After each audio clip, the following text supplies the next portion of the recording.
Good morning, everybody. Welcome to the Fantasy in Frames Sunday pregame show for Week 16, semifinal weekend. I am not your host. I am just temporarily taking over hosting duties for Nate Markham. I'm Jorge Edwards. And of course, joining me this morning, we got Nate, we got JT. We were just discussing before we went on air just the craziness of bowl season and how one or two parlays in the right or wrong direction can take you from the highest of highs to the what the fucks of what the fucks. So it was definitely a good conversation, but we're definitely excited to get you going. Obviously, we had a few games yesterday, had that thriller. We really were treated to a couple thrillers since Thursday with the Seahawks and Rams, and then the overtime game with the Bears and the Packers. And we're just going to ignore the Philly Washington game because nothing good came from that for me. So just wanted to remind everybody of that. If you're watching over on X or on YouTube, please give us a follow, as well as subscribe if on YouTube, and hit that notification bell so you're notified when Fantasy and Frames is put on great fantasy football content for you each and every day of the week. For those who are going to be dropping questions into the chat, just know that we do give super chats priority. As we probably will be filling up with chat questions as the morning goes on, and we will be on until 12 p.m. Eastern. We got, so like I said, Nate, JT, and myself. We will have Kyle Ziegler, who writes for us and does the Fourth and Frames podcast with Nate, as well as you can find him basically on Fantasy Pros every single week doing a few blurbs for them. And of course, you will have Andy Behrens on at the 11 o'clock hour from thedeepshot.com. So we're definitely looking forward to having everybody on screen, helping you get to championship weekend. And before we go to Nate, JT, let me ask you a question. I said this on Fourth and Frames with the guys on Wednesday, which you can catch every Wednesday at 10 p.m. Eastern. For me, semifinal week seems more stressful to me than week 17 because, and here's the rationale, I want to get to the title game. I can rationalize somehow, some way that the chips will fall where they may week 17, but I need to get there to the point. Is that, in hindsight, I started to think about that. I'm like, is that just the stressors of fantasy football? Like each week as you advance to the playoffs, it's like, no, this week's the most important. And then you get to the next one, it's like, no, this week's the most important. And then by the time I get to week 17, it's like, no, this is the most important one of all. Where do you stand on that whole debate there? Oh, for me, I feel like semifinals, like you said, are the one that just get. I just feel like I always get tripped up in the semifinals, even when my teams are awesome. I always tell the story like I one time had, as I was picking up more and more leagues. This is back in the day. I got up to 11 leagues at one point, and I was in the semifinals or the finals in all 11 leagues, and I was like, oh, this is great. If I get like 50%, I'm going to feel great about it if I win 50%. I went 0-11 in the semifinals of the championships that year. It was just like, how is that possible? 0-11. That's what happens when you have a lot of the same players on your team all the time. You either crush it or you get crushed, and I got crushed that year. So, but I do feel like this week, it's like you just want to get in that championship game because at least then you know you have a shot. It just hurts to fall one game short and not even get a chance at it. So I always feel like the semis are more stressful than the actual championship. What about Nate? You on board with that, or do you think it's just a week by week? Every week is stressful. Oh yeah, no, I right there with you. I hate the idea of all or none. I feel kind of also goes back to PTSD of the time when I pretty much guaranteed myself a spot in the championship. We were leaving the Chiefs game, and I had decided that since I was up by about 90 going into Sunday, because this was a Saturday games that we were at, and you have it in the bag. And I decided to go spend $400 for something for the kitchen, and then come to find out that Lev Bell, and this also goes back to, you figure out how long ago this was, is Lev Bell and some of the other Pittsburgh Steelers. Yes, the Lev Bell year Steelers, and I lost, and so I've learned to hate this week, love, loathe. I don't even know the other adjectives, but how many semifinal games are you in this week, Jorge? I know one for the IDP. You don't need to rehash that, of course. But let's see here. Let me pull it up here. Not on MFL, which I'm kind of disappointed in. Let's see here. I'm in 1, 2, 3, 4, 5 in semifinal weeks right now. So and I'm still. Doesn't it also feel more stressful when you were like the number 1 seed or the number 2 seed? So, like you got the bye, you're already automatically basically right there to get in the semis, and then like if you crushed all year and then you don't make the championship game, it's like almost more disappointing. It's like if you snuck in the playoffs as like the 6th seed, you're like, okay, I just was hoping to just, compete. I just want to be in it. But if you're like the 1 seed, you're like, I just went all year to go, whatever it was, pretty much 12 and 2 and 12 and 2, 13 and 1. And then if you don't make the championship game, you're just like, all that for nothing. I didn't even get into the finals. Let's table this discussion real quick. Okay. There's 2 questions in the chat. Let's knock those out and we can go back to this real fast. The first one is Drake London or Travis Etienne. Obviously, Drake London coming back. Questions about, was Kyle Pitts the beneficiary playing in the Drake London role? Was it they were funneling more plays towards Kyle Pitts? Will Kyle Pitts have such an impact, or will it immediately be Drake London's role? And Travis Etienne, without Tootin, is it a volume-based play in a really, really tough matchup against the Broncos? JT, I'll start with you, and then Jorge, we just try to go consensus for some of these early ons before we start getting a bunch of questions. Then we'll just kind of go rapid fire. This one's tough because I have a ton of Jags players. Like a lot of people, if you had Trevor Lawrence in your lineup last week, you were cheering because he had a monster game when you really needed it. And of course, then you come back and you're like, oh, I had Etienne, I had Lawrence. If you had, Jacoby Myers, you were like, yes, finally, like you got a huge game. And then you're like, oh, semis. Now they can play the Broncos at Denver. It's like a kick in the nuts. I'm probably going Etienne here just because he's played so well, and you got to figure without Tootin that he's going to get a majority of the volume. But man, you hate the matchup. But it'd be tough to go away from him, and especially with Drake London being out as long as he has been. Like I said, I was the jinx. I traded for him in a best ball league when I was in first place, and I needed a wideout, and then he immediately got hurt. And then, of course, he's playing this week, and I lost last week in the playoffs in that best ball league and didn't get to use Drake London the whole year when I traded like 4 players and a first-round draft pick for him. So, that was my bad on that, people. Sorry about that. So, Jorge, I'm on the Etienne side as well for pretty much the exact same reasons and points that JT explained. Are you on the Drake London side, or are you following suit with Etienne? So this is a really cool question. And if people, when you're asking your questions, if you would just do us a favor and throw in there whether you're favored by more than 10 points or fewer than 10 points, because that'll help us in determining whether you need to go for an upside play or a ceiling play or a floor play. That can kind of help narrow down our analysis and get you the answers you need. But for me, you look at the Arizona Cardinals since week 13, the 6th most touchdowns, 13th in points per game. Etienne, Denver is at the bottom of the barrel when it comes to fantasy points allowed. So they're a very tough matchup there. So if I needed a ceiling play, even though there is uncertainty with Drake London's health situation and how much he'll be utilized, into the Kyle Pitts factor that you were talking about, Nate, if I need more than 10 points in my league, I'm going Drake London. If I need a solid floor, I'm going Etienne. Okay. Well, hopefully, if you had a chance, is MRANT on it. Obviously, that means you have had to have been either going against or have players from yesterday and Thursday. If you don't have that in your lineup, then pretty much ignore what Jorge just gave you as far as the I'm just kidding. No, it's 100% truthful as far as, floor and upside. And I think you can gauge that.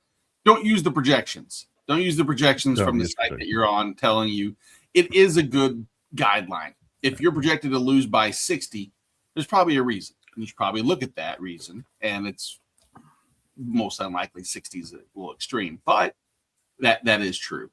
I will say to your point right there, it is important also to be wary of chasing fantasy points to a certain degree. The ultimate thing that we really care about is utilization or volume, and that kind of helps with getting past some of these questions. And so sometimes you might hear somebody say, play this player, and it's like, well, what are you talking about? They've scored like double-digit fantasy points throughout the past 3 or 4 weeks. And it's like, well, who have they been playing the past 3 or 4 weeks? What's the matchup that's made them more successful those weeks?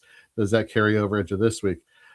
So it is a delicate balance, but again, there are many paths to success. You just got to figure out which path works best for you. Yeah, exactly. So, Mario, good morning. He needs to sit one of these 3. I tell you, kind of like these sit one of the 3. I do. This is a different change of pace. Yeah, I like this. I think maybe a couple weeks back I was mentioning it's nice to, before it's like, hey, we're going to build up and we're going to add somebody into the lineup. This is who you're going to start. I like the vindictive side and saying, all right, bitch, to the curb. And it's going to be Bucky Irving, Travion Henderson, or Chase Brown. Jorge, I'll let you start with this one. So there's a lot of red flags in a lot of these ones, hence I'm assuming that's why he wants to know whether he wants to sit some of these guys. So you obviously have Travion Henderson, who had an explosive week last week, but we did see early on Ramondre be utilized a lot. And so the question is that going to happen again versus Baltimore, where they're splitting time, and then Travion is fortunate enough to bust 2 65-yard plus touchdowns. Can you count on that from week to week? Difficult decision there. You go to Bucky Irving versus the Atlanta Falcons, who since week 13 have allowed 30th most fantasy points to the running back position. And then right behind him is Chase Brown, who faces the Dolphins, who since week 13, surprisingly enough, 31st in fantasy points allowed. I'm expecting passing points versus in terms of passing and receiving points for the Cardinals and Falcons. I'm not necessarily thinking that, outside of Bijan, there's a running back that I want, because we don't know whether Sean Tucker is going to be involved. That's always a concern at the goal line. Real quick, it's Carolina. What are we saying now? Bucky Irving. They play the Carolina Panthers. Oh, I'm sorry. Yeah. Sorry. Yeah. I was confusing Falcons and Sorry about that. I would go Hendo in this circumstance, to be honest with you. I think this is a great situation where both teams are going to be throwing best on best. And Baltimore, they are the least difficult of the 3 matchups versus the run. So give me Travion Henderson to play. To sit, I will go, believe it or not, Chase Brown. Oh, okay. So starting Bucky and Travion, you're sitting Chase Brown. Right. Gotcha. Okay. And that is tricky, I will admit, because I was thinking of all 3, and it's like, man, if I just want the guaranteed touches, Bucky and Chase Brown, I feel like, are the pathway to the most touches of the 3. The most dynamic per touch is Travion Henderson, always has been, and hopefully it will be going forward. But that is the intriguing aspect, is the value touches and, how explosive they can be. JT, are you? This one's a toughie. This one is a toughie. Like, I'm looking at this. I think I'm with Jorge, and then Henderson's I think I'm definitely starting Henderson just for the pure upside that he busts a 50-yarder. Chase and Bucky are so close for me in the rankings this week. They're neck and neck. I think I'm leaning slightly more Chase, just for the fact that I am worried Bucky has been sharing a little bit of the load with White and Tucker. Tucker's been taking a couple goal line carries. White's been taking some of the passing work. Chase is pretty much the guy. He hasn't been very efficient lately. That's the problem there. But I think I'm probably starting Chase and Henderson, sitting Bucky. But it's close. It's real close. I will say the Panthers, to correct myself from earlier, the Panthers are allowing the 6th most points to the running back position. So that's something to pay attention to also. I know. That's why I'm sitting Bucky. If you start in the other 2, I'm guessing at least I don't love it, but I mean that's why he's in the situation. It's not all the good options. That's the problem you get into the playoffs too. Is typically that means you have good options. Well, let's think about this. If we're looking at these three, like who's been also, I can't really say that for Bucky Irving, right? But like which of these three has the most upside? For me, it's Bucky and Trevion. You just like the explosiveness. Chase Brown, we don't know what to expect. It's a tough matchup. T. Higgins is playing, so has this become a Joe Burrow? Hey, I'm feeling better game, and he just targets his wide receivers, and Chase Brown kind of gets left in the dust here. I don't know. That's where the decision comes into play for me. Yeah, that'd be another question for. I hate to say question for another day because there is another day, but it is a game script scenario, and I could very easily see a path where Cincinnati just gets up early, and maybe that's just a lack of trusting Quinn Ewers as a whole, just this early on in his career, where Cincinnati controls the ball and they actually, utilize Chase Brown a little bit heavier. But that's never been in the MO for Cincinnati. In games like this, typically this is where they just say, here, let the offense go out, do what they're going to do, and put as many points on the board just to kind of have that momentum going into, next year for the Bengals, not the playoffs this year, unfortunately. But right. Oh, Cass he's still in the semis, PPR league. Needs to set the lineup. So let's go position by position.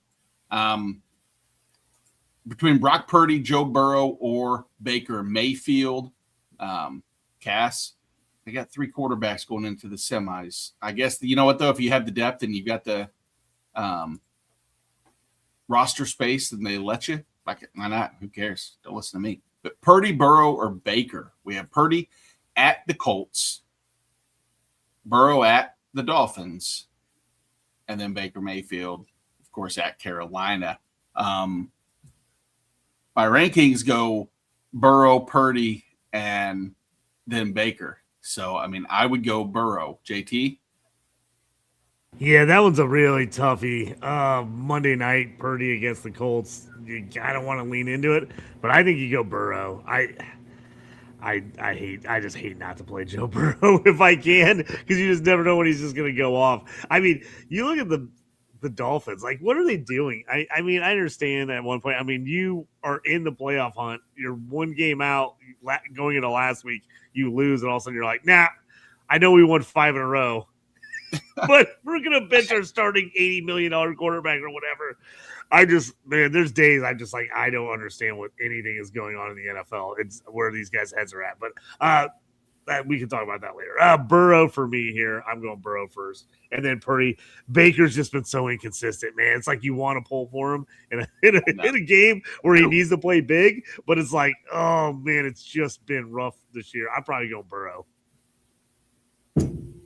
Yeah, I'm going to go – so I have currently in my rankings, and I'm probably going to stick with these without too much, unless there's big injury news. I got Purdy at 6 and Burrow at 9. So I'm going to give the slight advantage to Brock Purdy here, given that this defense or offense for the Colts won't be able to sustain enough drives with Phillip Rivers calling the shots, and therefore the San Francisco offense will be on there for most of the game. Yeah, that's the game scenario that it has me intrigued, as well as how much time can Jonathan Taylor control that clock, and will it limit the amount of touches by San Francisco as a whole? But so 2 of us for Burrow, 1 for Purdy. Between the 2, both good options. Sounds like Baker's the odd man out for sure. Wide receiver 1 and 2. So he has Rashee Rice out, we know. Lad McConkey. We have T. Higgins, who's back from concussion, and Juwan Jennings. So it looks like we're sitting one of those 3 between McConkey, T. Higgins, and Jennings. So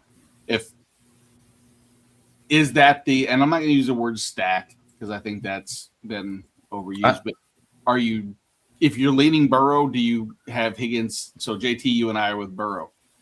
If you have Burrow, I'm just leaning into it. If I'm starting Burrow, I'm definitely starting Higgins. If I'm starting Purdy, I'm starting Jennings. That's just the way I work. All those things. I'm starting Ladd against the Cowboys. I know it has not been pretty lately, but like if he's got a shot to have a big game, it's this game. Going against Cowboys. So I'm going Ladd. I'm probably, since I'm saying Burrow, I'm going Ladd and Higgins.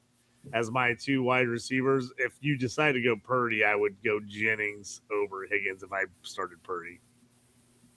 Or Yeah, to what you were just saying, I'd go Ladd and Jennings in the situation.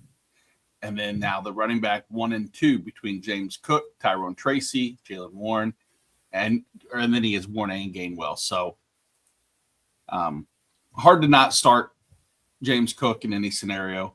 Right. Tyrone Tracy's has come on as of late as well. Or do you want to take a gamble with one of the two between Warren and Gainwell in most likely kind of a pick'em type scenario of who's going to actually get the high value touch, the most high value touches, I guess, between the two? Well, going in reverse order, I think we were discussing on Wednesday, like picking the value in a PPR league. Warren has been the higher volume in terms of rushing attempts. But when it comes to receptions and targets, you're going Gainwell. So right. If I had to pick between the two, I'd go Gainwell. But James Cook obviously RB1 in that situation. The question is do you believe that that there's going to be a shift in splits between Tracy and Singletary to the point where Tracy's going to be, the de facto RB1 throughout the majority of the game this week, also versus a Vikings team. Let me see where they rank up. I mean, they're middle of the pack in points allowed to the running back position. So, man, I think again it goes back to what I was saying earlier. If I need a ceiling play, I'd probably take the PPR option and go Gainwell. But if I need a good floor play, I'd stick with Tracy. Yeah. I'm cooking Gainwell. You got to go Cook, no doubt. I can't believe I'm saying Gainwell over Warren, but it feels like Aaron Rodgers really likes Gainwell. Like, if you watch any of his press conferences, he's always talking how much he likes getting Gainwell. So I think getting Gainwell gets some more touches. He had 7 freaking catches last week on 7 dump downs. Like, he's getting the PPR work. I'm going Cook and Gainwell in what I need to be a very, very offensive game in this Lions-Steelers game. I'm not going to lie. I need it to be a high-scoring game. I've got a lot of players from both teams. I'm going Cook and Gainwell in this spot. So let's round out the starting lineup real quick between Darren Waller and Jake Ferguson. Obviously, Waller, the matchup that we've all coveted all year long, the Cincinnati Bengals defense against the tight end position. Is it enough to offset? I think Ferguson is kind of the more, I would normally say the offense you want a piece of, but again, the Chargers provide a matchup that is tricky, especially as of late. Are you leaning into the Darren Waller effect versus the Bengals, which is just a sieve for tight end production? Yeah, so we highlighted the other day just how difficult of a matchup the Chargers are all around. Except their one Achilles heel here is the tight end position and points allowed. That being the case, I think I brought up the other day. Waller only had in the 50s or low 60s in terms of snap percentage, but then Drew brought up a good point. Yeah, but all of those were routes. He wasn't in line blocking at all. So that being the case, given the efficiency we've seen him being in terms of end zone target, the real question is, do we expect Quinn Ewers to lean on the tight end position? And I know everyone likes to say a quarterback's best friend, a young quarterback's best friend is the tight end position. I don't know. It's a saying, and yet we've seen instances where that has been the case. But is that gospel? I don't know. I haven't done enough research to tell you that it's gospel. But I like this matchup a hell of a lot better than I do versus the Chargers. So I think I'd go Darren Waller.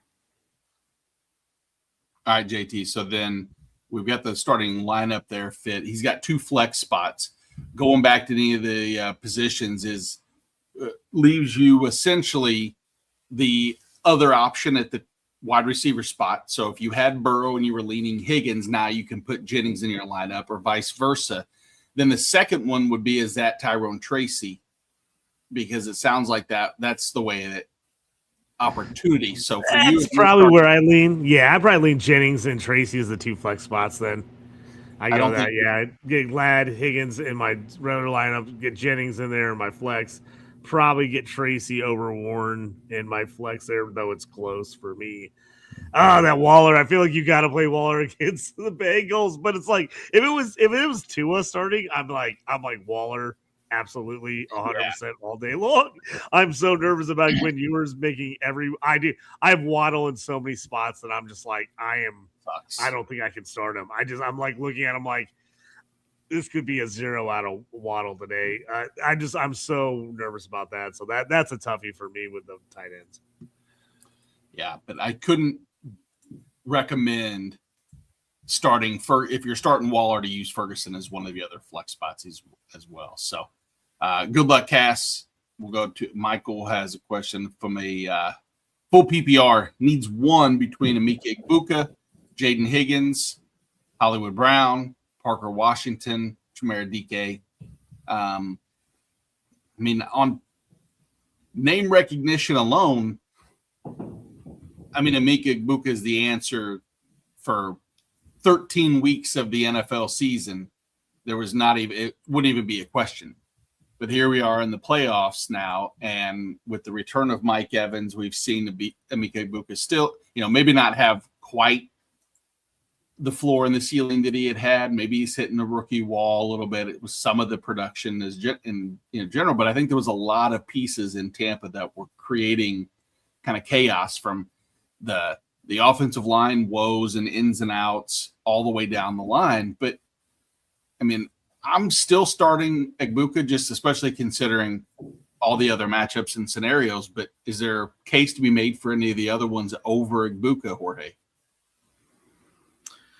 No, you don't like Tennessee going against Kansas City. That defense, I think, is going to make fits for the Titans. Yeah.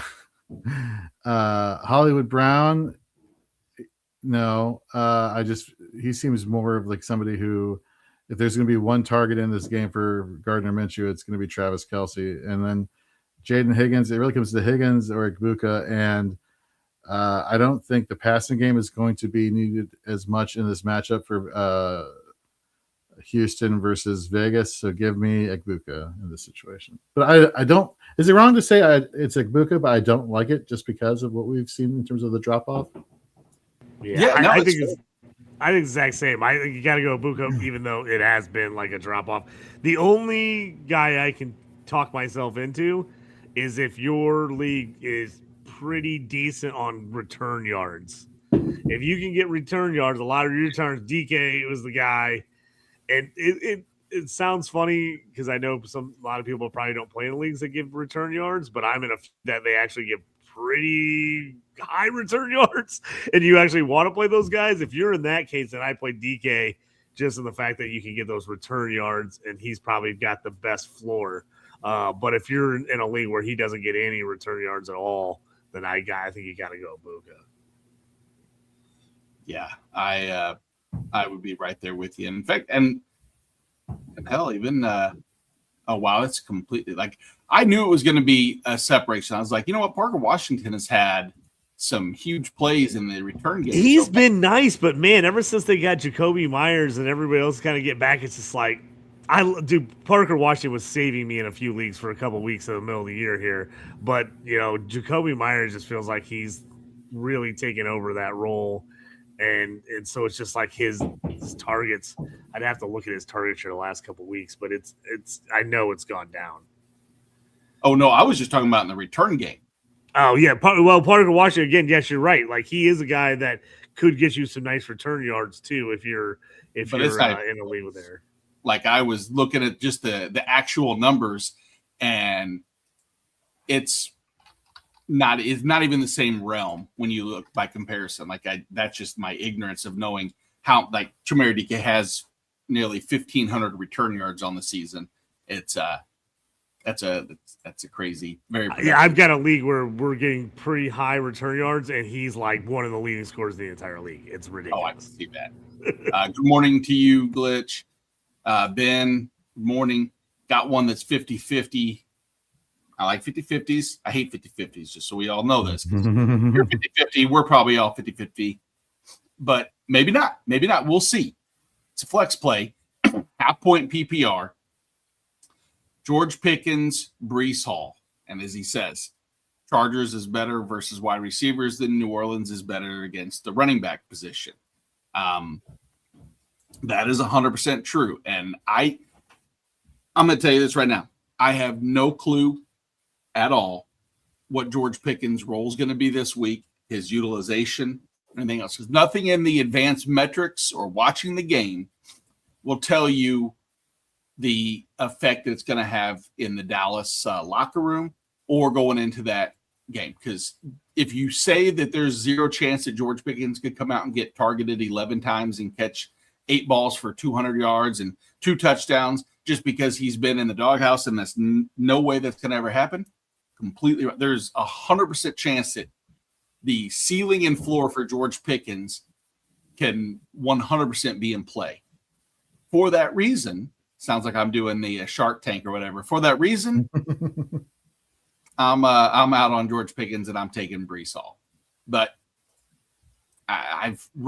George Pickens has been my ride or die this whole year. He's my, flag plan. I got to the playoffs in many leagues with George Pickens, and I'm out of the playoffs in a lot because of George Pickens. He's an enigma to me right now. But George Pickens is going to be probably one of the most either beloved or hated players like he has been in fantasy after this week, because he's either going to blow up and you're going to be like, yes, George freaking Pickens, and he crushes it for you, or you're like throwing stuff because he goes out with like 2 targets and no catches. And you're just like, and for me, like I have him in a million leagues, so I'm writing Pickens because I can't sit him in case he blows up. But man, the floor play is Breece. If you get any kind of points per carry or anything like that, like Breece, because he's at least going to get carries. Like, are they going to be efficient? I mean, he averaged 1.9 yards per rush last week. Ugh.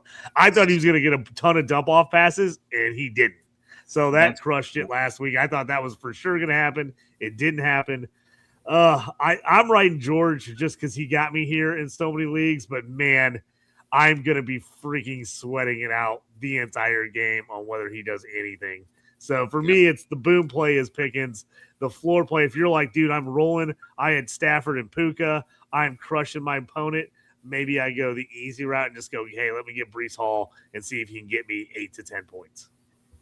Yeah. No, I'm right there with you.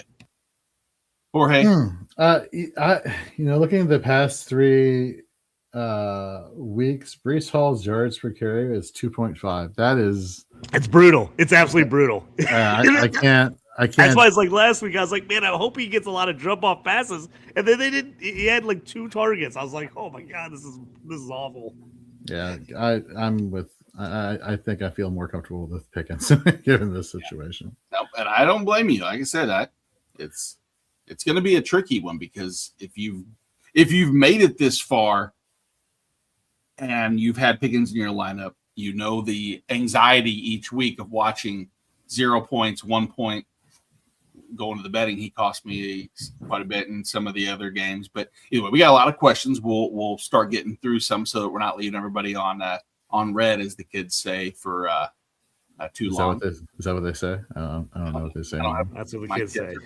Old, so they just say, I know you fucking could see that I text you or whatever it is, but oh, you mean red? Like I think you meant like the color red, not like he means like leading you on read. Like it's like there's waiting. It's like I'm texting you back, but it's like not coming through, and you're like, when's the text coming? When is it coming? No, I gotcha. I see that you saw it. All right, Ryan's thinking about benching Brock Bowers for Kyle Pitts. Would you flex Bowers over Rico and Woody Marks? So, number one, I don't think I'm benching Bowers this week. I think Geno coming back has more, I want to say, safety for Brock Bowers. And that is confirmed, correct? Geno is starting? Okay. Yeah, Geno's starting. But, guys, would you flex? So, if he does put Kyle Pitts in over Bowers, would you flex Bowers over Rico Dowdle and Woody Marks? That is a great question. Let me just check into While Jorge's looking at that on the stats, man, I love Woody Marks, but man, he's been so frustrating. He's got hurt in like every game this year. It's like you're hoping you're like, can he just give me enough before he gets hurt and doesn't go back in the game? Because it's killing me for a guy who's touted Woody all year leading up to the draft. The fact that he's finally getting the opportunity and then keeps getting hurt is driving me bonkers. Absolutely. I'm definitely, if I'm starting Pitts, I'm definitely starting Bowers over Marks. Like for me, absolutely. Rico's a little bit of a tougher draw there, but man, I just don't think I could sit Bowers. I'd have a hard time sitting Bowers. If you want to ride Pitts, I can understand you wanting to ride Pitts because of the monster game last week, but I just can't see a scenario where, yeah, I know it's a tough matchup against Texas, but man, I can't sit Bowers.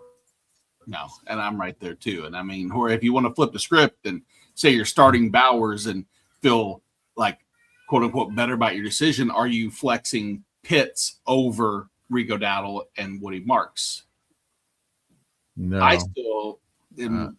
You're starting Rico over Kyle Pitts. Is that the order you're going to go in? Yes, Rico has been far more efficient than Chuba Hubbard, so I feel like that split is going to favor Rico.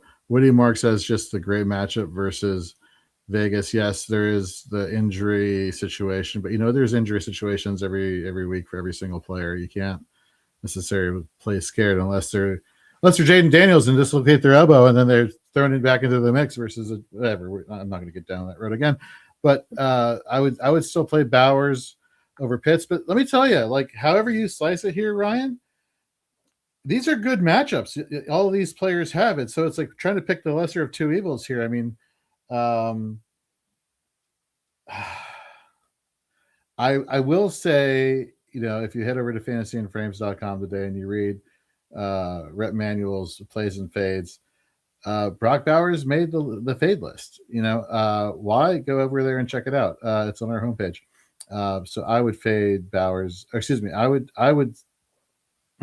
You know what? I am going to go against the grain. I'm going to say play Pitts over Bowers this week. I'm going to go with that. Okay. There you go. Good luck, Ryan. Ben has an IDP question for you guys. Yep. Is 4 IDPs left? 50-50 projection. Jorge, I'll let you read. Yeah, sure. So he currently has Andrew Van Ginkel in his DL spot. He has Oluokun and James Pierce in his flex.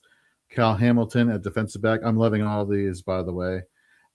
He's asking, do I pick up George Karlaftis, Will McDonald, or Joey Bosa over AVG, Pierce, or Foye?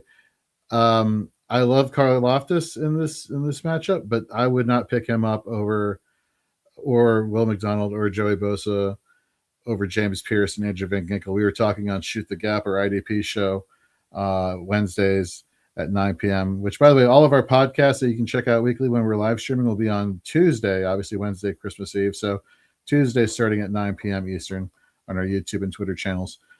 No, I like how your lineup is as is with Van Ginkel, Foye, and Pierce. Pierce should have a really big day against the Arizona Cardinals. Ever since week 13, Jacoby Brissett has been sacked 13 times. So Pierce has been on a hot streak, so I'm rolling with that. What about you, JT? What do you think? Yeah, I probably like what he's got. I mean, Carl, he's like probably one of my favorite guys to pick up to play this week if you need it. But I don't know if you have to. I do think for other people that are listening, IDP wise, Joey Bosa is a decent pickup if you're really struggling for a DN this week. He is like one sack away from like a huge bonus. So I do like the fact of Bosa if you're struggling a little bit.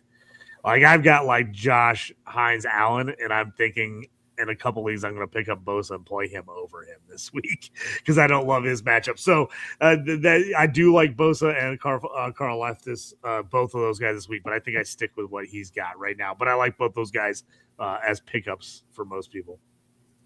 Very good, very good. Amrant says, hey guys, for IDP, 3 points for a tackle, 15 points for a sack, needs one at the defensive back position between Malachi Moore or Malik Mustafa. So Malachi Moore last week played 100% of snaps for the New York Jets. He has the majority box roll for the Jets. You look at Malik Mustafa, him and Jair Brown. They're splitting box snaps. They're splitting free safety snaps. Like it's literally like a toss up who's going to be the one. Give me the guy who's playing on the field 100% of the time and has been showing you his upside with 16 total tackles and 10 assisted the past 3 weeks. So yeah, give me Malachi Moore here. JT, thumbs up, yeah. Yeah, I'm playing Mustafa in a couple spots, so I do like him, but I probably in this straight matchup I probably go more over him. But I do like Mustafa. I actually picked him up in a few leagues and I'm actually playing him this week. Nice. Scampers is in the chat. Good morning, Scampers. Sorry. Oh, sorry about that. We skipped Ben Hartley's question. Nope, it's not a question. He's just answering from earlier. Oh, okay. Well, the people. This is why you're the host. Okay, good. No. We got people helping us in the chat with these. As we got a little behind here early on, a few people were helping answer some of these questions early while we were discussing some of the other ones. Such a great fantasy and frames community we have here. I love it. I love you all in the chat. Thank you for helping. Yeah, they're like these fucking dickheads just keep ramble, talk. It's like get to the point. But answer my question. Marvin says a PPR format wants to just know: am I crazy for wanting to start Kenneth Gainwell over Quinshon Judkins? I feel like both will be playing from behind, and Judkins will be tossed from the script, and both will be passing a lot, which is a very fair scenario. Is he crazy? Yes or no? Or he's not crazy. He's not crazy. Gainwell, no, he's not crazy. Gainwell over Judkins, yes for you. In a PPR, yes. Yeah. Money or Mirage, Jorge? I think this is a money play. I think you play Gainwell over Judkins. Sure. I like Judkins, but man, it's been rough sledding of late there in Cleveland with that O-line. I think you go Gainwell. Like I said, in a PPR format, 7 catches last week. Rodgers is absolutely dumping the ball off to him as opposed to the tight ends when he needs it. So I'm going Gainwell. Let me just throw in before you get to the next question in regards to us ramble, talk. Glitch, that's why we're here, though. Well, we appreciate that. So thank you very much. So the one time you actually go through the chat and click the proper response, it's the best response I've clicked all morning. So excuse me. Yes, it is exactly right. That is very true. This right there too. Ben said, "Hey, yeah, no, we're suckers for flattery, and hey guys, love the content. Torn on a couple start sits, all half-point PPR." But with tight end premium, JT's ears perked up. Probably some other things perked up. Premium. Ashton Genty or Aaron Jones, first and foremost, number one there. Let's go with that question. So they're all half-point PPR. Tight end premium doesn't affect this. Ashton Genty, as we said, matchup, not the greatest. Aaron Jones, matchup I do like. JT, I'll let you start. I'm going Aaron Jones. It's so hard to see GT, but GT's kind of in the spot where Judkins is at. It's like the whole line is so bad. It's like even if he does get touches, is he going to do anything? You're like begging for a touchdown. You're just begging. Can you please fall into the end zone? And neither of these teams are going to have a lot of shot at touchdowns, which I don't love. So I think I'm going Aaron Jones. I like the matchup better there over GT. I love the matchup against the Giants in general, against that run D. And it feels like maybe it's a trap because it could very easily be just a mix of both as far as, the production. But at least I'm hedging Aaron Jones. Jorge, DK or Egbuka? Here I'm going to go with DK Metcalf. This is a situation where you have multiple receiving options now for Tampa Bay with Mike Evans back. He's your home run hitter, right? It's half PPR, so you still are not completely buying into the reception as you are buying into yardage. So, and DK is, for all intents and purposes, the option there in Pittsburgh. So give me DK in the situation. Yeah, and what we've seen with Pittsburgh really for 10 weeks plus was all yak. It was just gross, short, intermediate. They were getting massive production after the catch. But as of late, we've seen DK be given the ability to stretch the field just a little bit. I'm liking DK myself. And then last but not least, JT, Hunter Henry or Dalton Kincaid? Kincaid is the upside play if he's healthy. And they've been getting the tight ends involved a lot here for Buffalo lately. I think Kincaid's the upside. Hunter Henry, I don't think is a terrible play, especially in tight end premium. I'm going with him in a few lineups, but if I have both these guys, I'm going the upside of Kincaid over the safety of Henry. Because Henry, we just seen it. Not a lot of targets. You've got to have a touchdown out of Hunter Henry if you're playing him. That's what you're leaning on. You're hoping he gets you a TD. So I think Kincaid has the bigger upside as far as total receptions in the tight end premium league. So the question for me with this is, who's the real tight end one in Buffalo the past few weeks? Because if you look over the past 3 games, you've seen Dawson Knox lead in targets, receptions, catch percentage, touchdowns, yardage. I mean, average depth of target. Like things are getting a little bit murky there at the tight end situation.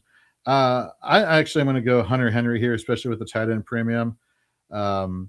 I know, like, for example, in Scott Fishbowl, he's one of my 5 tight ends that I'm starting this week. So while that doesn't really help you out if you're not participating in Scott Fishbowl, but for as far as the tight end premium is concerned, which is why that is the connection I was just making right there. Yeah, give me Hunter Henry in this situation. Yeah, and I love Kincaid in terms of the per snap percentage, like just if he were to play more than 50% of the snaps, which has happened 3 times this year, by the way. That's it. He's only played over 50% of the snaps 3 times all season.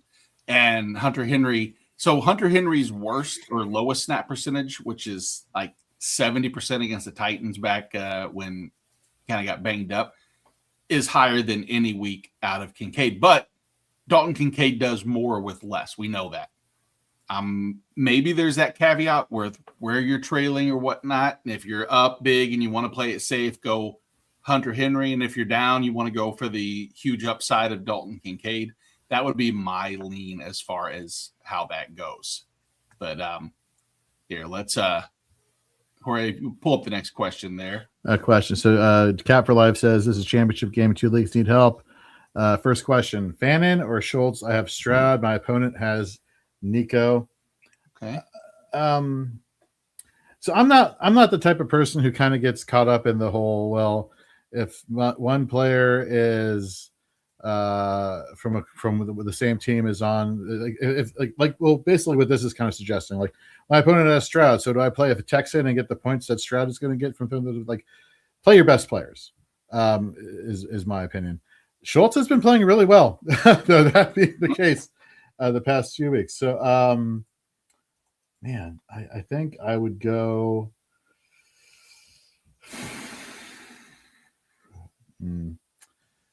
Yeah, it's a toss-up for me, to be honest with you. Let me go to my rankings here. That'll be the tiebreaker for me. I have Fannin 4th.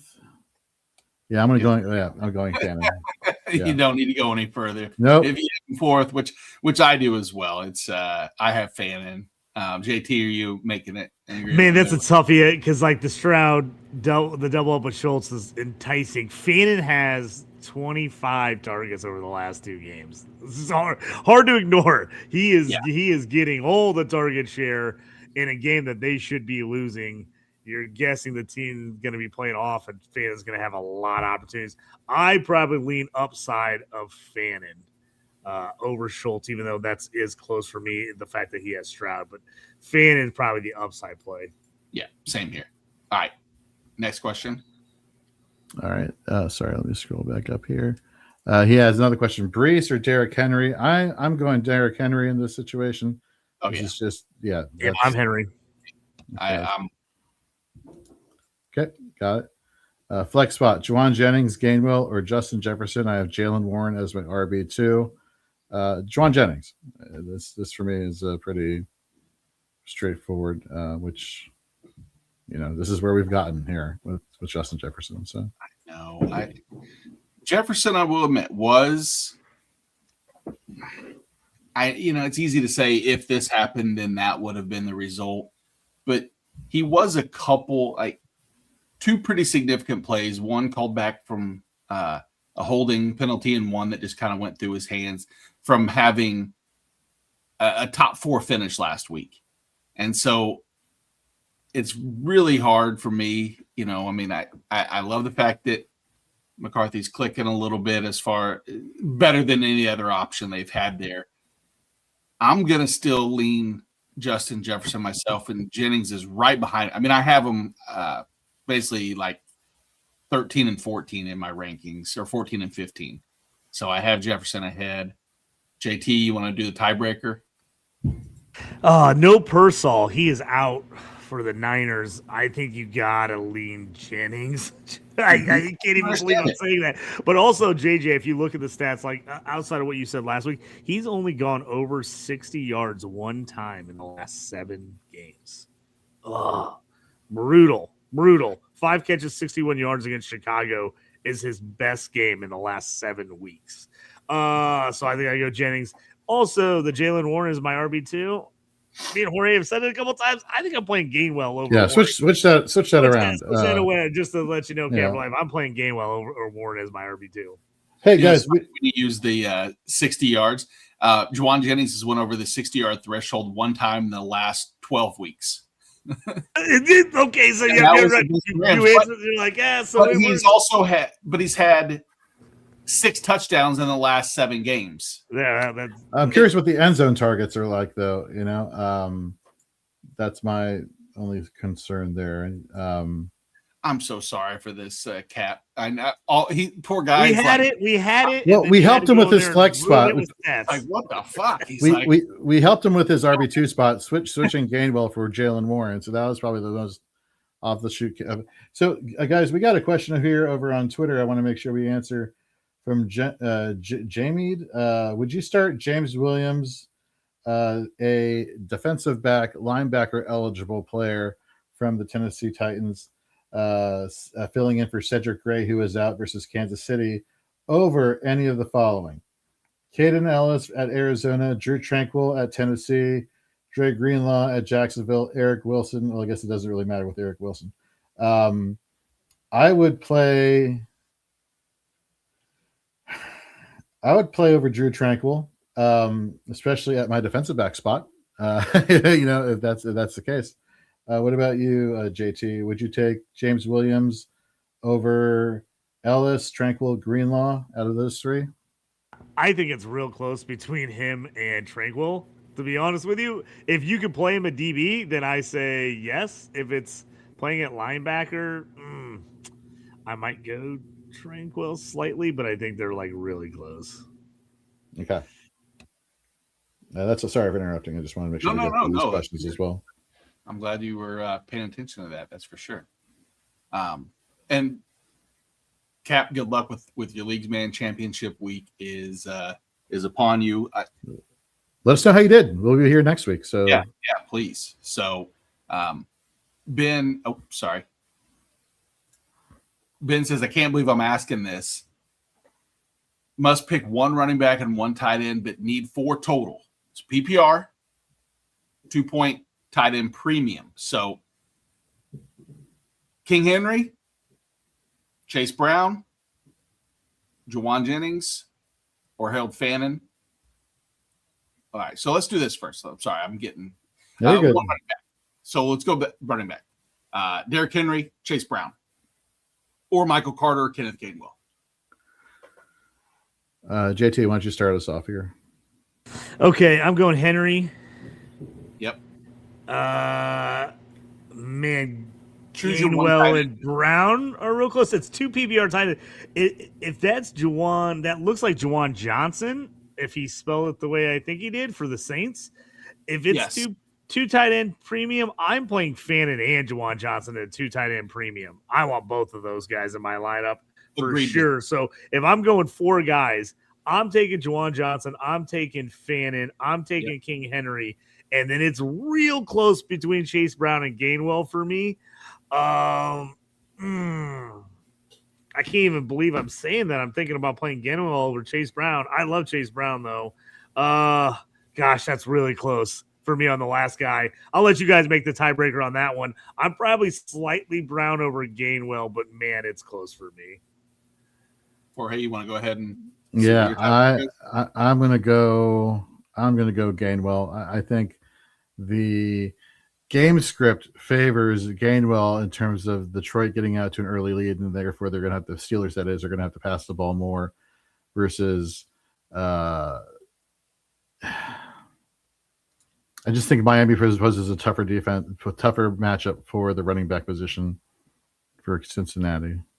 All right. Hey, I'll roll with you guys on that one as well. Not that far separated. Okay. Just wanted to get to that. Did we answer his question? Okay, good. So Cat for Life has another one. Do I stack Strutt and Schultz? That was the one we were talking about with Fannin. Fannin, right. Yeah, and we kind of leaned. We all said Fannin. It's close because of the stack. I love the stack, but Fannin's getting so much target share, it's hard to not play him. Yeah, and you get the benefit of, I mean, regardless, you're going to get your points out of Stroud, and if it's, even if it's close, I still lean Fannin as far as the safety and probably even the upside too. So I mean, floor and ceiling, I both lean Fannin. Albert's in the chat. Good morning, Albert. Scampers. He was a big dog to start and then got Puka on to boot. Sorry about the Puka. Half point PPR. Jordan Mason at the Giants or Tyler Warren versus the 49ers. Start there, Jorge. Mason or Tyler Warren? It's Mason for me. I think the Giants just run defense is just not great. Tyler Warren, did he say it's half PPR? Well, yeah. So that's kind of the tricky part. The attempts there favor Warren over Gainwell, but the receptions favor Gainwell over Tyler. Yeah, Tyler. Tyler Warren. Oh, Tyler sorry. Warren, Colts, tight end. Sorry. Yeah. Then give me Tyler Warren in this situation. JT, and I see why he scampers in this spot because it's like, man, Jordan Mason in a great matchup against the Giants run D, but is it going to be Aaron Jones on, I think the end zone work and who's in on which drive is going to dictate. If you're doing that, you're starting Jordan Mason and hoping that Aaron Jones gets hurt. I hate to say that, but that's what you're doing because you're hoping he gets a ton of play. Man, as the resident Colts homer on this show, I am having a real hard time playing any Colts player that's not Jonathan Taylor right now on offense. I've got so much Warren, so much Pittman, so much Pierce, so much Downs. It's gonna be ugly. I'm going to be cheering for nothing but JT and CMC on Monday night when I'm at the game. Those are going to determine a lot of championship games for me. I think I'm going Mason here. Honestly, just if you're way down, you're hoping that he somehow breaks off a bunch of runs and that they pile it up against and Jones and Mason have big games. I think I'm going there. If you're going QB here, he says he's got Jamar Chase. If you're way down, I think you've got to start Burrow and hope Burrow just has a monster game. It's all the Jamar Chase to help you catch up. If I'm doing this in a vacuum and I don't have Jamar Chase, maybe I'm going Brissett, just hoping that it's just a throw all out game against Atlanta and there's a million points and Brissett throws the ball 60 times. But with Chase, I'm going Burrow and hoping the stack pays off for 12 catches for 200 yards and 2 touchdowns for me. Yeah, right. With you, and with us now with Kyle Ziegler. Kyle, good morning. I'm going to throw you, into the fire. You're going to get a PPR question that is going to be Emeka Egbuka, Tony Pollard, or Michael Carter. You talked about Michael Carter on Wednesday night, and I don't think that has any, or maybe it has all the bearing on this question because it is just a true flex option between Egbuka, Tony Pollard, or Michael Carter. Yeah, with Mike Evans and Chris Godwin, they're back in Tampa on full cylinders. I think Egbuka moves to like the wide receiver 3 for that team. So I know he's been great the first 13 weeks of the season, but I like Michael Carter. I think you can use him right out of the gate. He's going to get the volume there, and I can't trust Tony Pollard. And I know the background tells you, he's probably going to pick Pollard here because he's a big old Titans fan. But no, I don't trust him against Kansas City. That's not a good matchup for him. And Michael Carter will get the volume. It's him and DeMarcado. That's it. That's it. Those are the only two running backs there. And I talked about it before that at best, DeMarcado is the receiving back. So I like the volume that Michael Carter will have in this contest against the Atlanta Falcons. All right. Look at that. Throwing you right in. Came prepared. That's a professional. It is that's the reason why you're joining us. JT, I'm going to pivot to you for this one because I'm going to appease and tug on your Mizzou heartstrings here. And he needs to know, should I drop Brady Cook and or Justin Fields in Dynasty? It's a 16-team league, one quarterback only. He has Stafford. Do you keep Brady Cook, knowing Stafford, which I think in many formats, Dynasty especially, people were very easy to get rid of Stafford going into the season. Oops is probably the biggest word we can use for that, right? Rightfully so, I guess. But are you dropping? What do you think the prognosis for the Jets quarterback position going further after this year is? Is Brady Cook or Justin Fields in the in the works? I know this is crazy because it's a 1 QB league and people are like, oh, 1 QB, you don't need a bunch of QBs. I'm in a 1 QB league that I have literally for years struggled to get a second QB because someone always gets hurt. I have Lamar Jackson. You think, oh, you're golden. Then he gets hurt. And so I picked up Justin Fields. Then he gets hurt. Then I picked up Anthony Richardson. Then he gets hurt. So, like, I understand where it's like, oh, 1 QB, why would you need it? But, like, I've had leagues where in Dynasty, I'm just getting stuck and I can find another QB. Fields is, I think, going to be – I like Brady Cook personally. I think he has a shot to have a long career in the league, but I think that's a career as a backup.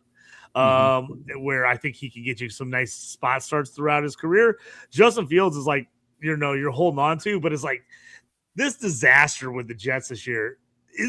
Does Justin Fields actually get another shot somewhere next year? We're sitting. It sucks to talk about it, but you're like, we're at that point in his career. It's like you thought this Jets deal was going to be the deal for him, and they've already sat him twice. So they're obviously not into him. They're going to be drafting a QB come draft time. I think Fields is the long-term play, especially in a 1 QB league, because if he does get starts, he can be thrown in and get you along. So I'm thinking you got to keep. I keep both of them right now if I don't have to drop someone. But if you're like, hey, I got to drop someone because I need to make a pickup in a league because of injuries, I understand that. I would drop Brady Cook in that case. Agreed. Just Fields it's tough. It's ugly. It's like crap. Is Justin Fields dead? But it's like in case he does get another shot, you don't want to totally get rid of him, especially in 1 QB leagues. Rushing upside for QBs is usually pretty huge. Yeah, for sure. And Scampers says, guys, always remember, hearing our brain stuffs behind the decision for start sits is the gold here. They ultimately set their lineups. Much appreciated. That is one of the things that it's a tricky balance of continue, giving reasons and idea analysis behind the decision and not getting 30 minutes behind on some of the questions because it's, I struggle with that. I just want to answer the questions and move on and do it that way at times. But I also realize that some people are listening for that specific reason. Lead them to water, can't make them drink type scenario. Itty Bitty South City says, top of the morning, fellas. Half point PPR, Travion Henderson, Jalen Warren, Tyrone Tracy, Michael Carter, Michael Pittman. Starting two running backs in a flex. Let's go with the running backs first. So basically between Henderson, Warren, Tracy, and Carter. Jorge, give me one. Travion Henderson, the one since we picked him earlier. Yeah. And then the next one's going to come down to the similar names we've had throughout the morning. Jalen Warren, Tyrone Tracy, Michael Carter. Do either one of you guys lean heavily one of the three? I'm going Carter. I just love this matchup here. Gotcha. So then let's pivot to the flex spot. Is Pittman going to be in the conversation still, or are we avoiding, because we talked about earlier, not really wanting to trust anybody in Indy? So then at least that's my opinion, is then I'm leaning more towards deciding between Tyrone Tracy and Jalen Warren. Kyle, agreed with that, or I totally agree. Yeah, I can't trust Michael Pittman going forward here with Old Man Rivers. oh man, Rivers? So which one is it? For me, I would go. Man, it's between Warren and Tracy, I guess. Mm-hmm. Oh man. I To guess add- I'll go ahead, Jorge. I was going to say, to add more confusion to your face right there, or maybe less. Over the past 3 weeks, in terms of rushing attempts, we were talking about the potential splits here between Tracy and Singletary. It hasn't been a split. It's been all Chimer and Tracy, 15 to 5, 70 Perfect. yards to 13, 4.7 yards per carry to 2.6. I mean, Tracy has taken over that back. That actually just eases my mind a little bit because it's the opposite direction for Jalen Warren, right? With Kenny Gainwell getting all the catches there from Aaron Rodgers on the dump off. So I'll go Tyrone Tracy. Yeah, I'm right there with you guys. And then in the chat, some of the guys have been commenting on the Justin Fields things where Itty Bitty says he'll be a backup quarterback next year, which is probably true.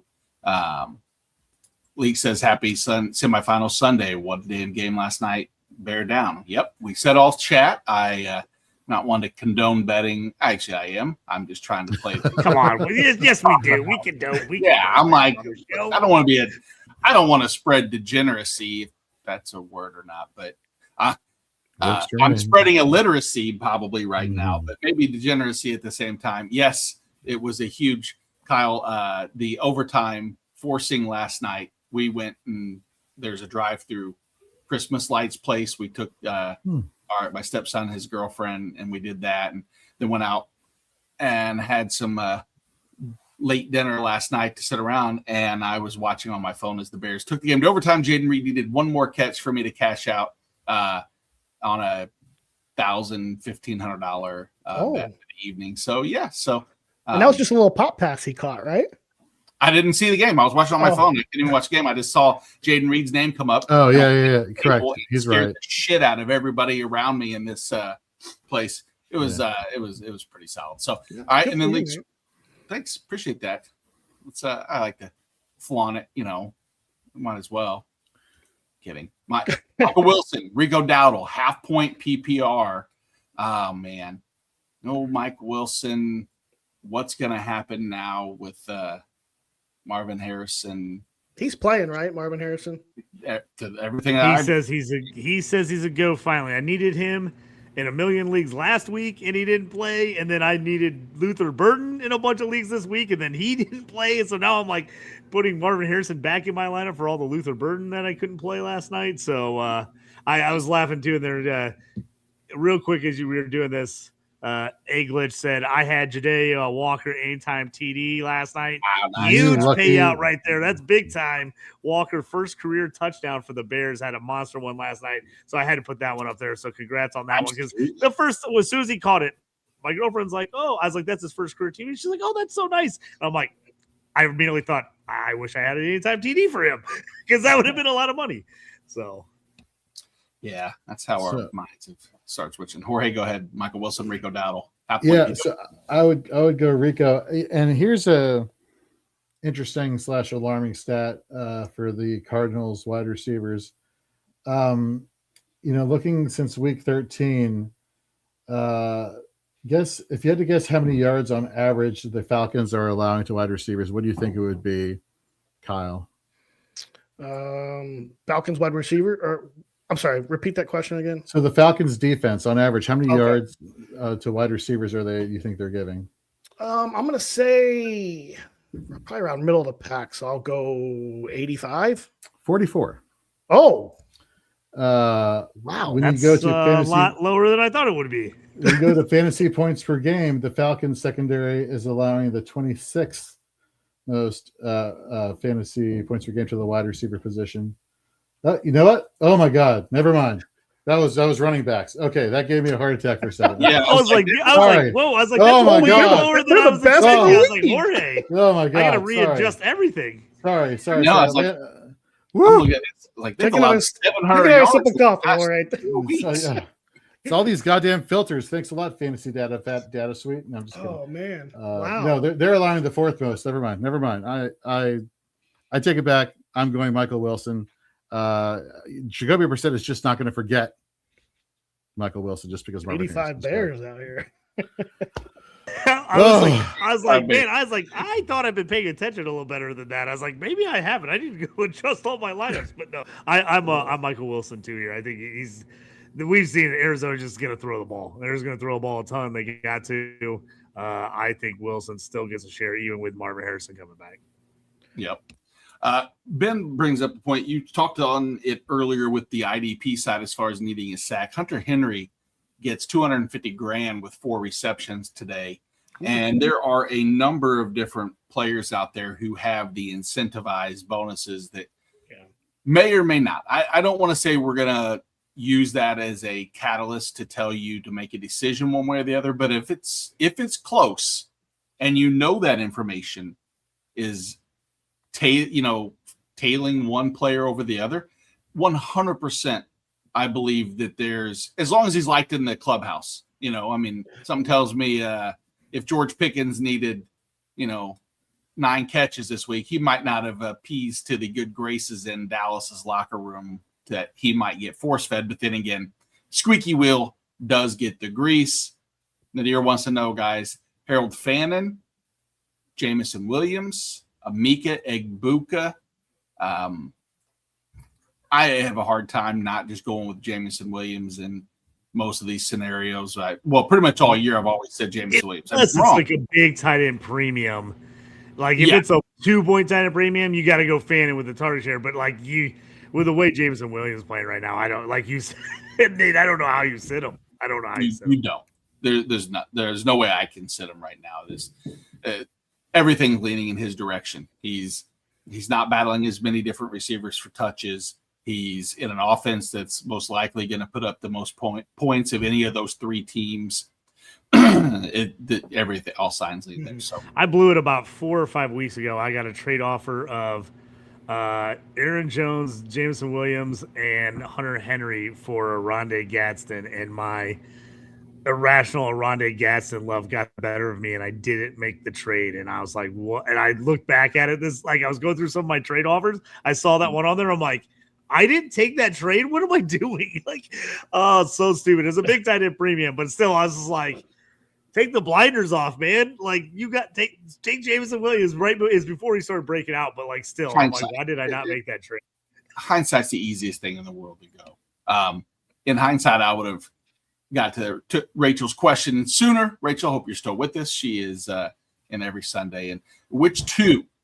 Khalil Shakir, Jalen Coker, Wan'Dale Robinson, and a Merry Christmas to you as well. So who we sitting? Kyle, since we can start 2, but we like to play the fist here, and we're sending someone to the fantasy purgatory for this week. Is it Khalil Shakir, Jalen Coker, or Wan'Dale Robinson? I think I'm going to sit Coker, even though as much as I like him, I'm going to sit Coker here just because Shakir and Wan'Dale they're higher up in priority for their teams at the wide receiver position. So I'm going to take Shakir and Wan'Dale here. I am in agreement with you right there. Does anybody disagree with that? I'm not saying anything else for the rest of the show. I can't read spreadsheets apparently, so I'm putting myself in timeout. But I agree with Kyle. I just love that GIF. I think it's Will Ferrell doing this. Like, come on, bring it. Yeah, come on. Not in the mood to necessarily start debates, but we are getting caught up in some of the questions, so we could start debating more, or we can start talking a number of different things. Let's start with talking about what is an overpay for Kenneth Walker in 16 teams with IDP Dynasty. Other options. Man, I don't know how. It's hard to say what's an overpay. The question, I guess, really comes down to, what do you guys think the backfield's going to look like in Seattle over the next year or 2? Do we see there's a path for Kenneth Walker to have a, I would say, larger role, similar role? And I'm the first to tell you, I don't know the contract structures between Charbonnet and Kenneth Walker right now off the top of my head. Maybe we'll do this. Maybe, Nadir, if you'll reach out to each one of us on X or on Twitter or wherever you want to go, maybe we have a little more time to look into it. And especially with the IDP, we can probably maybe get you some of that IDP like upside picks, because I think, and you guys would agree, if you ever want to gain significant value like in trades in IDP leagues, you can get the moon of IDP players for middle of the road offensive players almost guaranteed, unless it's a really, really sharp IDP league with guys that do it exclusively and they want to be in it. And maybe I'm wrong there, but I feel like that's a savvy Nate, I pulled up Kenneth Walker's contract here. He is set to be he's at the end of his rookie deal. He's set to be an unrestricted free agent. I like Kenneth Walker a lot. I think there's a chance somebody gives him a little bit of cash in the offseason. I'm willing to make a trade just because I believe in the talent, even though I really wish, Nadir, if you're making a trade, you would have made a trade before this last game, because now everybody's you could have got him a lot cheaper. An overpay, I would say I'd be willing in 2026 to give up a late first for him. I think you could have got a second for him. Like, you could have given up a second and probably got him before this last game, but now whoever has him is going to want a little more of a premium price. I don't love the incoming running back class, to be honest with you. So if you need a running back and I'm picking late, like say I'm in the semis right now, I would consider giving up a late first for Kenneth Walker. I would really like to do it a second. If I can give up a second, I'm absolutely giving up a second for Kenneth Walker for sure.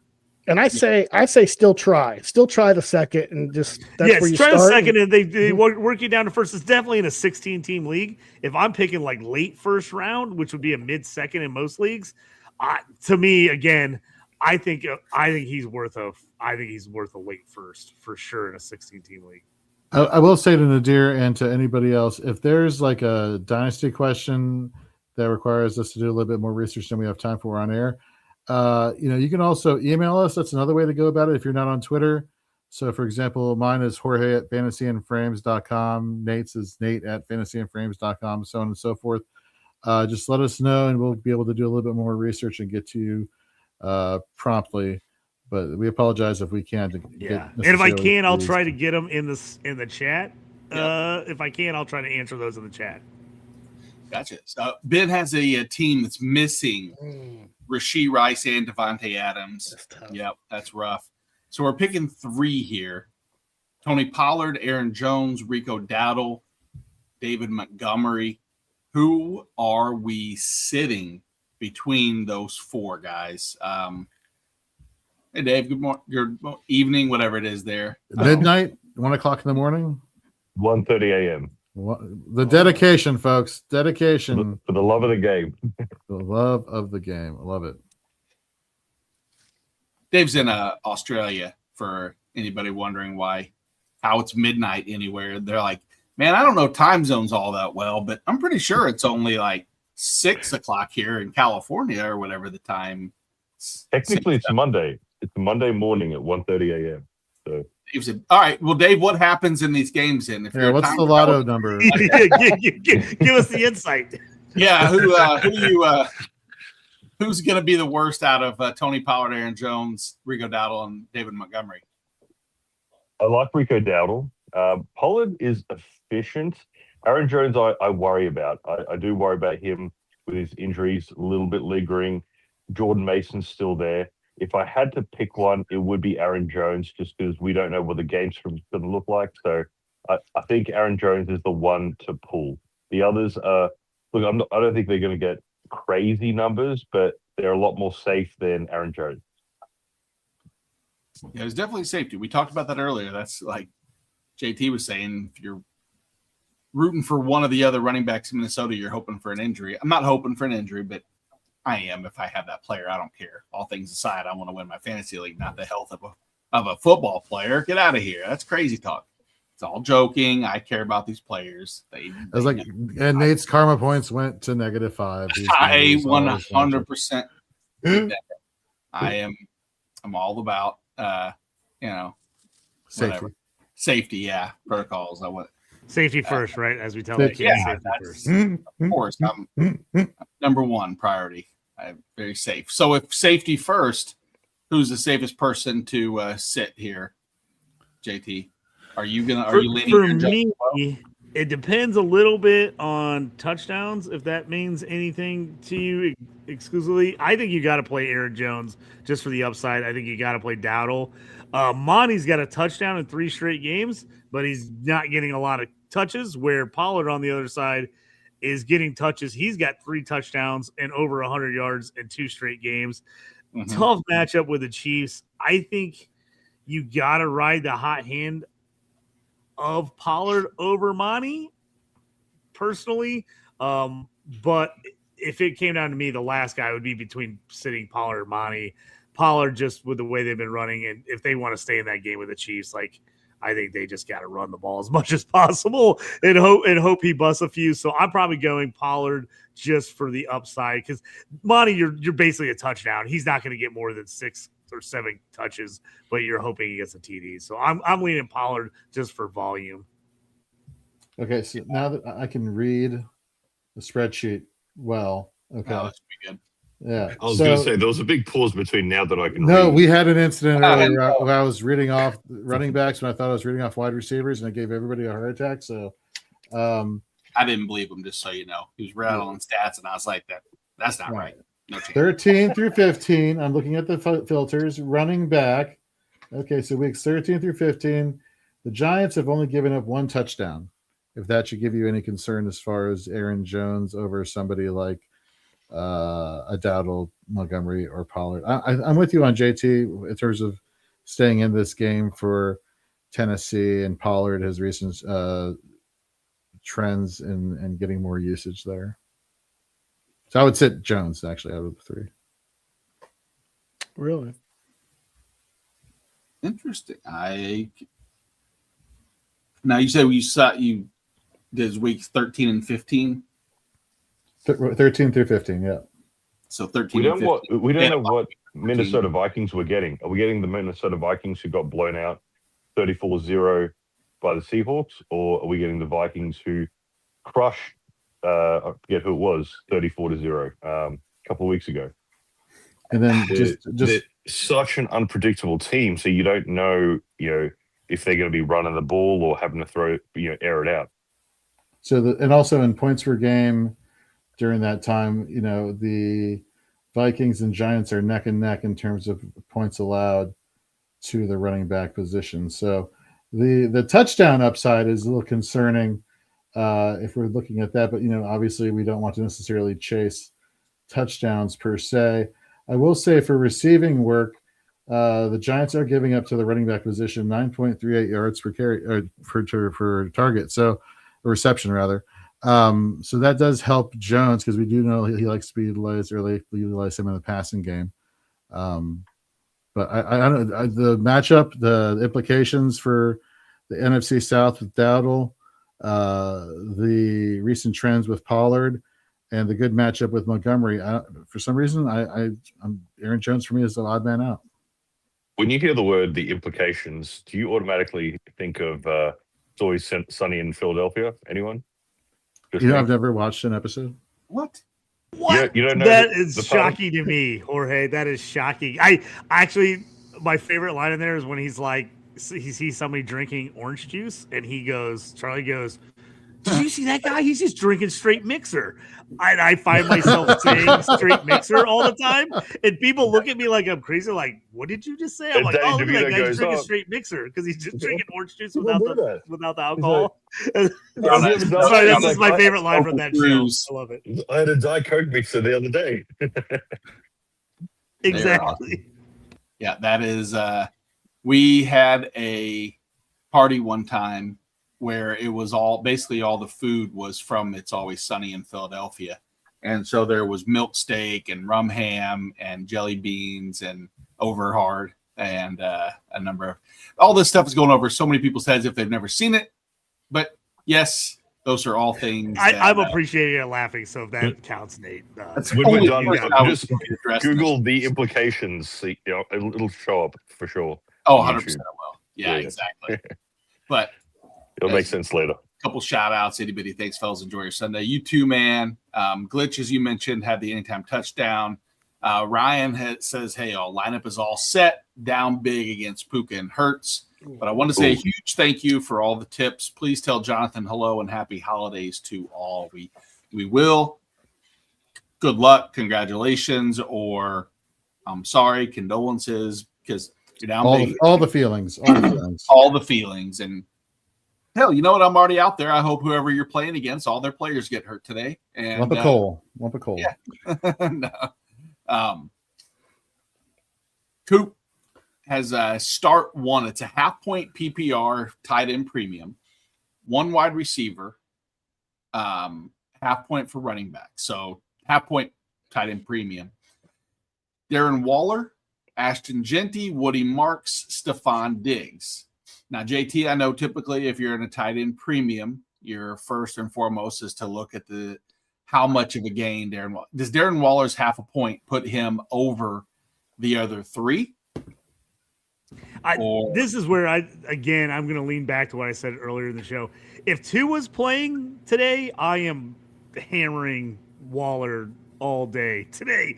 I don't trust Quinn Ewers at all. I'm very nervous about him. It's going to be tough for me to play any Dolphins player that isn't Devin Ajane today, to be honest with you. Usually I would say hammer Waller here with Tua, but I'm real nervous. GT makes me nervous the way things going. I like Woody Marks, but man, like I said, every week you're hoping he gets a touchdown before he gets hurt, because it seems like every week that's happening. Man, Diggs is probably you're hoping he has a monster game. It's probably the top play with an only half point for running back. I might lean Diggs here. Like I said, if it was two, I'd be playing Waller, no questions asked. But man, I might end up going Diggs here because I'm just GT and Marks. Oh man, they're on my shit list at the moment. Even though I love Woody Marks, I'm just so nervous to play him today. I don't know if it helps you here, JT, to just back up your Stephon Diggs call here. We talked about earlier on the show with incentives. Stephon Diggs is closing in on an incentive. He gets $500,000 if he gets 269 yards between now and, of course, the final week. So they could be targeting Mike. And you know, Nate mentioned it earlier in the show that as long as he's liked in the clubhouse, and Mike Vrabel loves him some Stephon Diggs, always talks highly of him. So, yeah, he's somebody who could be getting a little bit of extra peppered targets there to meet that incentive. Well, that's what I thought. I thought that he was loved, and I thought that Stephon Diggs was – going to be the quote-unquote safer play. And yet over the last month, he hasn't exceeded 50% of the snap share in any of the game. It's my only concern. I just hate not knowing if he's going to see enough routes that it's going to pay off, because we've seen that unfold over the last month. I say the last month, which is only 3 games because they had their week 14 bye. But you have targets of 4, 4, 3, coming off of the 19 targets spread out over 2 weeks. He does those. So here's a positive. We'll look at that, because everything, all numbers and everything else, except for spreadsheets, Jorge, those are more tricky. But he'll have back-to-back weeks where he's had like 19 targets. Then he takes a week or 2 weeks or 3 weeks off. Then he has 19 targets. Then he takes 2 or 3 weeks off. So by any account, this should either be a 19-target game or another 7-12/8-11. So there you go. That's what's going to happen. No analysis needed. It's just going to be the way the script is set up. Take a couple weeks off. Dave, your Patriots are going to roll. It's going to be Stephon Diggs in play for Coop there. So there's too many mouths to feed there in New England, and you've got Pregame Henderson, who's just looking absolutely incredible.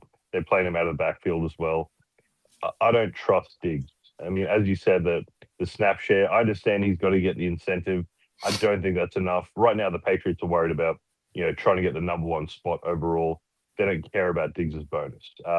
And look, he had a couple of good games against the Bills, where I think he went for 10 catches for 137 yards or something like that.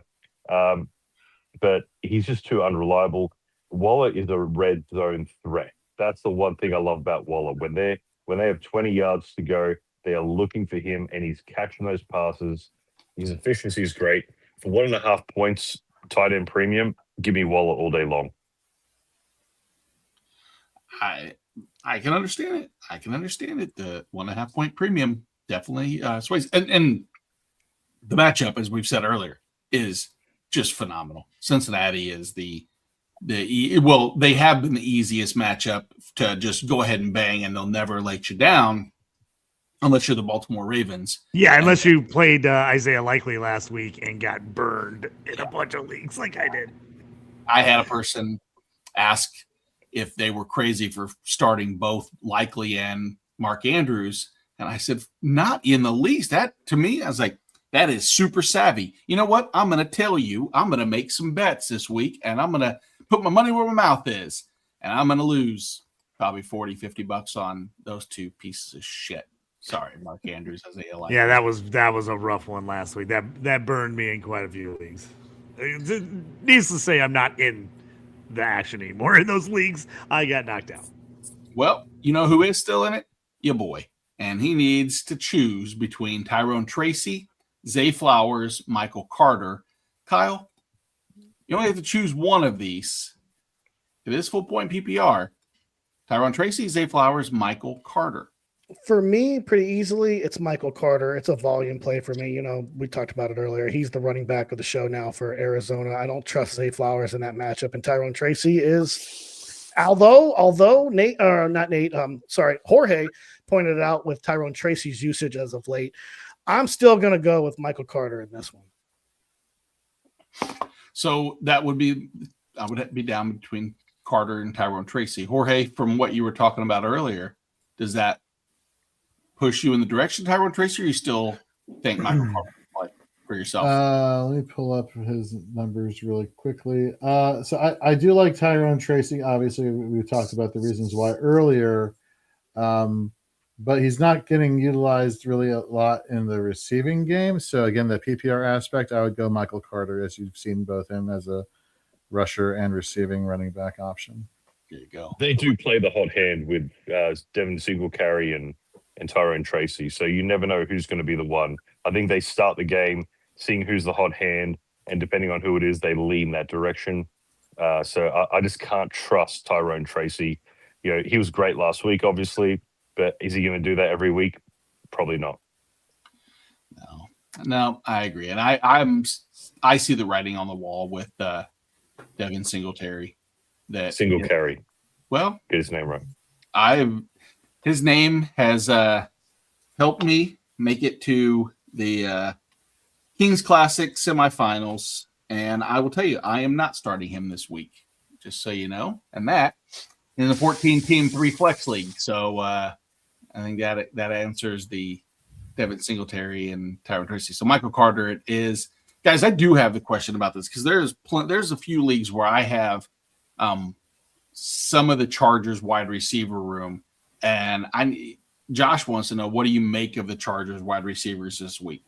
He needs to start either Keenan Allen or Quentin Johnston. QJ is questionable to play, so of course that probably can lean you towards Keenan Allen. But that phrasing right there, does anybody lean QJ over Keenan Allen? And if so, why?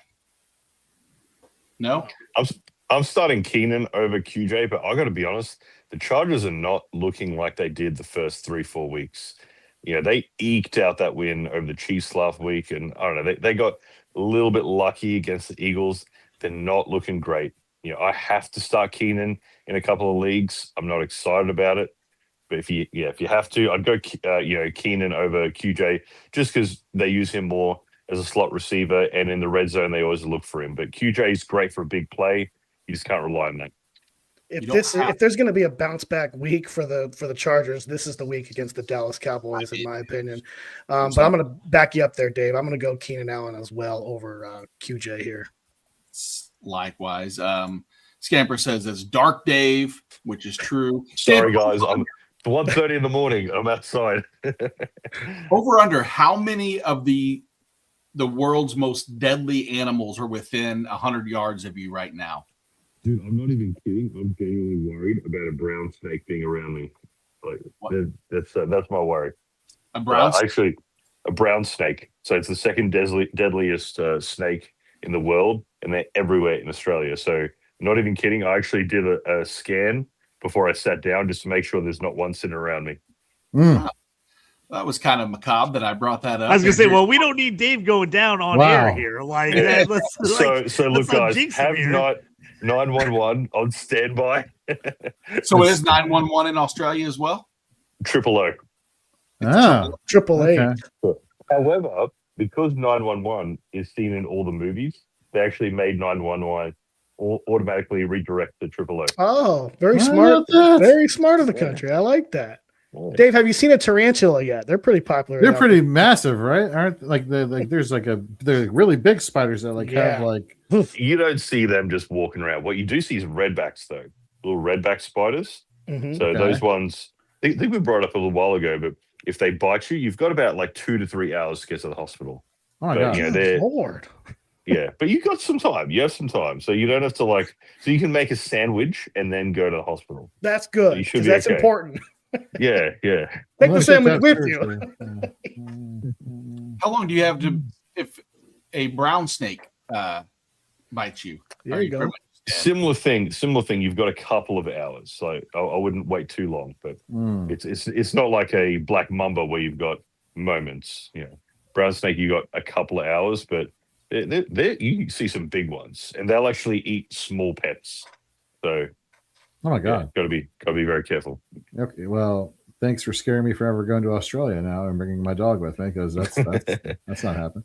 But can I ask you a question, Dave? Like, we all in the States we love our imports and we love our domestics. What is, in your opinion, in Australia, the best import from the United States, and what is the home state, home country beer of choice?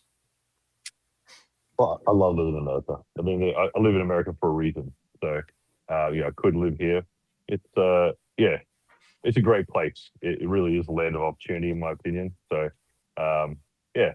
Well, no, like what Would be- American beer is popular over in Oh, Australia? American beer. Oh, sorry. I thought you were Oh, talking we about don't like care about your importers. I don't care about where you like to live. I want He's the like damn alcohol. import export business. Yeah. You know, what are the pros and cons? Beer? Let me Okay, know. so one Is it Okay, why not? soybeans that really drive you to America, or one thing I will say is Foster's is the biggest urban legend ever.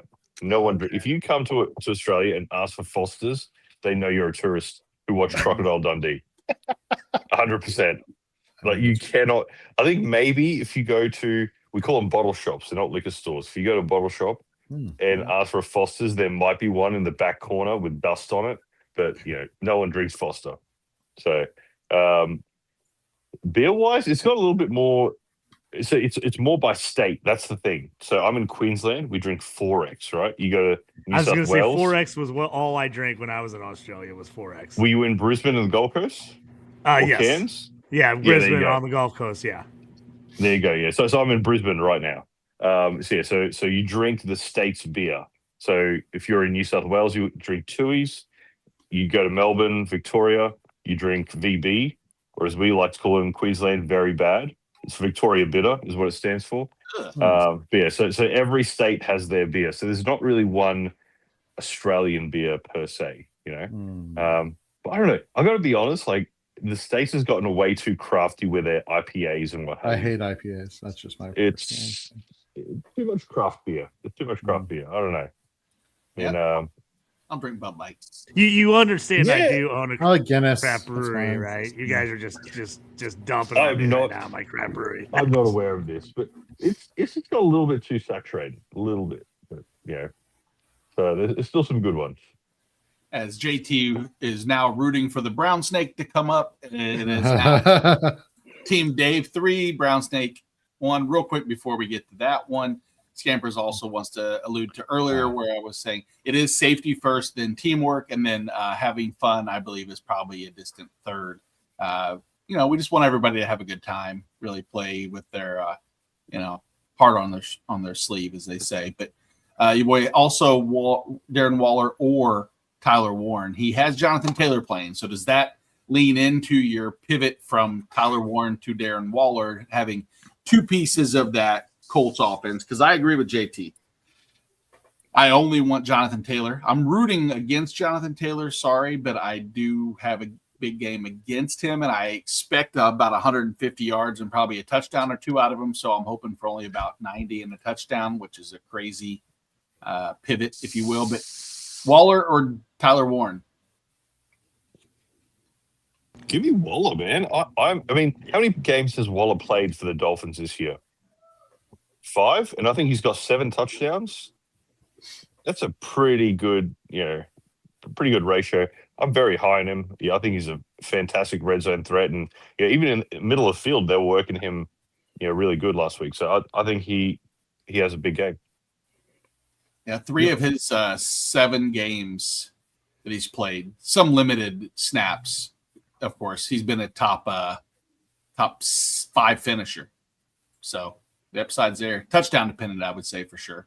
Yeah, I'm probably the only one that's not really high on Darren Waller. I didn't get a chance to really say it, but I'm going to say it now. I'm not on the Darren Waller train. Under Tua, yeah, he was heavily used in the red zone where he does, like Dave said, he has 6 touchdowns, but all of his touchdowns were inside the 20-yard line, all of them. And I don't want to count on that with Quinn Ewers. I think it's highly plausible that Ewers is going to do a lot of dump offs to Achane in this game throughout the whole game. Just because it's Cincinnati does not mean he's going to smash. Like we talked about it earlier. Look what happened with Isaiah Likely and Mark Andrews. They did not smash at all. Likely didn't have a catch. I don't think Andrews did either. I just can't trust. I know that a lot of people, a lot of analysts are on Darren Waller, but I am not by any means with this 7th round rookie quarterback who I don't know how he's going to look. And throughout the season, like I said, Darren Waller is heavily used in the red zone. How many red zone trips do we expect Miami Dolphins to have? That's a fair point. Well, the crazy part, too, is if you look at the line on this, the Bengals right now are a 4-point favorite. Like, they're a 4-point favorite. They won 5 in a row before last week. The Bengals just got shut out, and yet the Bengals are on the road as a 4-point favorite. Like, doesn't say a lot for what people think that the Dolphins are going to be able to do offensively in this game, that they're a dog to a team who just got shut out after winning 5 in a row. So I just don't feel good about the Dolphins at all today, which kills, because if you were playing Darren Waller, you were looking forward to this matchup going, oh, I'm going to get Waller in the semis of the championship against Cincinnati. It would have been perfect, like exactly what you wanted. Now you get Quinn Ewers to screw it all up for you. The good news is your boys had Tyler Warren the entire year as well. So even the upside of having Darren Waller in this matchup, but the pivot is fantastic. Let's pivot to Juan's question. Lay off Quentin Johnson. I know. Sorry. We're not trying to. No, we're just situation. We only could choose one. We couldn't choose both. If we could choose both, we would have said, you know what, start both. And everybody would have got a ribbon. Everybody would have been happy. Let's hope that you're happy after we answer this flawlessly. So who for his wide receiver 3 and the flex spot?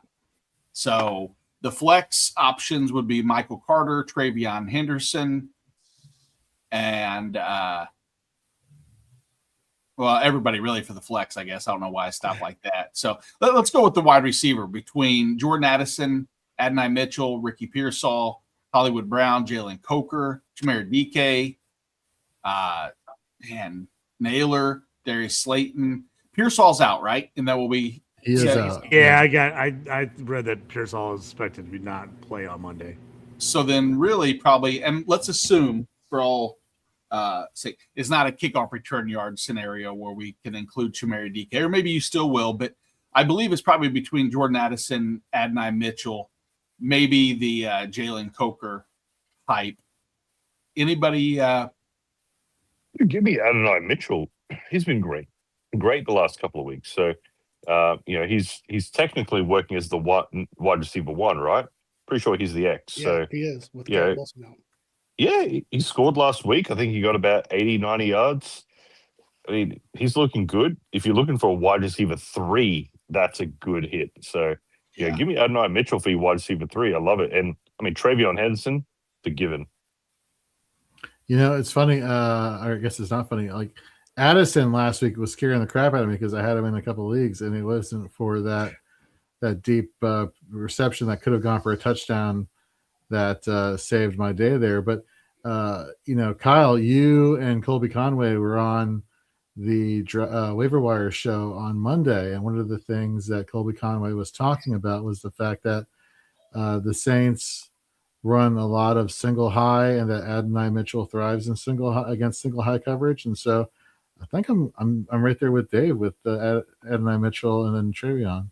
Yeah, I think that sounds good. So let's work it on his defense question. JT, between the Saints, the Vikings, the Bengals, Tampa, or the Giants, I want to pull up my defense rankings. I don't really do them all too well, but it's nice to know. Do you have a lean right now? Because like the Saints are my highest ranked against the Jets.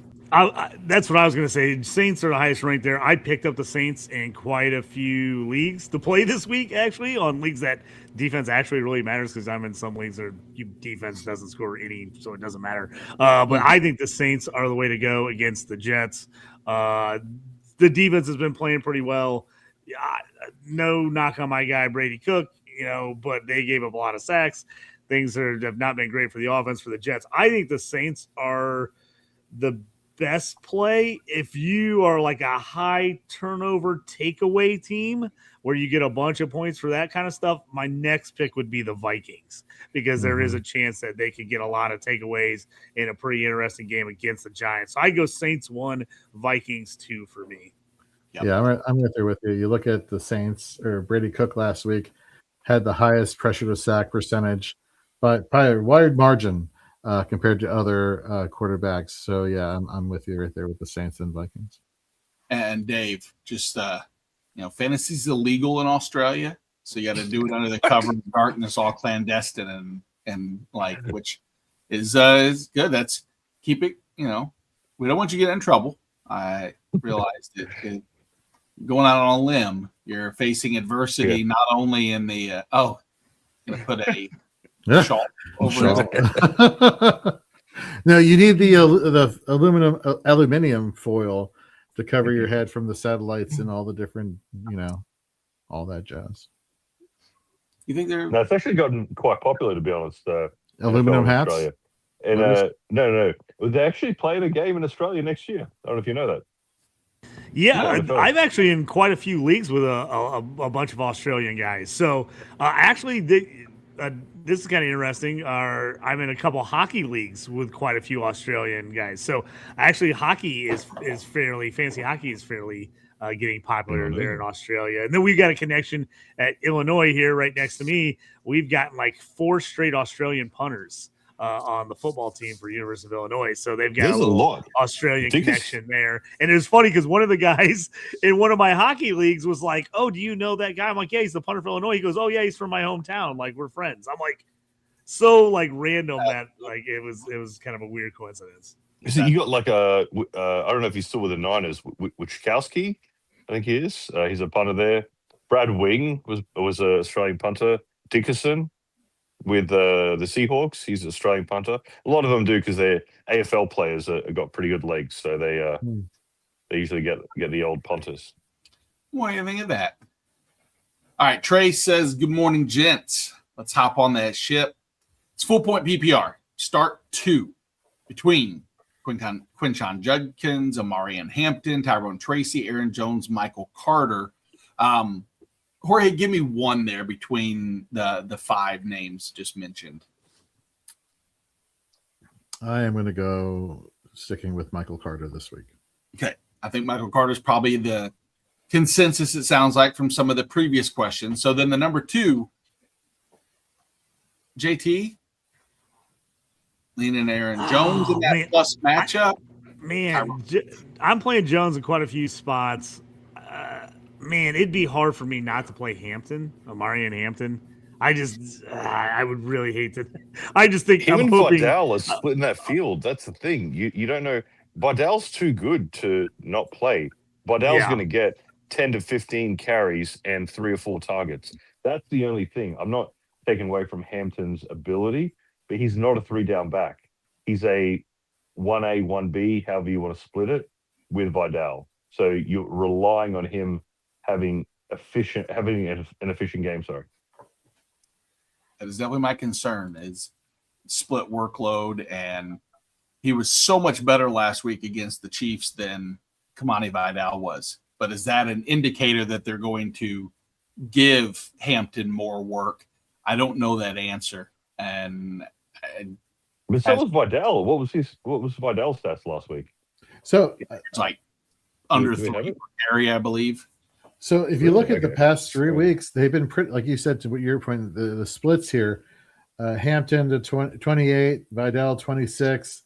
You look at the targets, 3 for Hampton, 4 for Vidal. You look at the PPR points, because this is the format of the question, 22.2 points per game. 22 points total, 17.2 points for Vidal. So these guys have been, kind of neck and neck in regards to total points scored. And you look at points per game, Hampton and PPR 11.1, Vidal 8.6. So versus Dallas, it's kind of like pick your pleasure here. For those who are wondering about Hampton.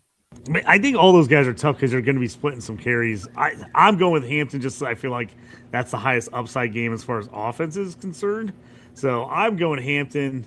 Like you guys said, Carter. I'm probably going Hampton, Carter. Jones would be the third for me. I like Judkins so much, but man, he's averaging under 2 yards a carry the last 2 weeks. They have not been good. And then Tracy, to me, Tracy, Aaron Jones are like, God, it's like flipping a coin this week with those two guys. I'm probably leaning Jones just because I think the Vikings are a better team than the Giants, and that would be the only reason. But I'd go Hampton just because I think the offense. I think Vidal's going to be involved. I wouldn't mind playing Vidal either. I just think that that's going to be the highest scoring game of all these games. Yeah, the way I would lean is based off of from a scoring aspect. I do think it's probably the highest point total. I do favor Tyrone Tracy and Michael Carter myself, which probably doesn't help you, Trey, but hopefully our reasoning behind it can help guide your ultimate decision, because it shouldn't be what we tell you to do. Of course, it's here's some information about why we would lean this way.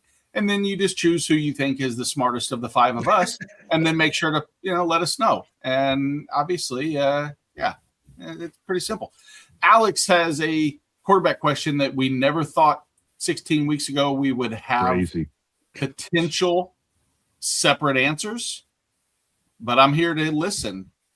Lamar Jackson against the Patriots or Jacoby Brissett against the Falcons.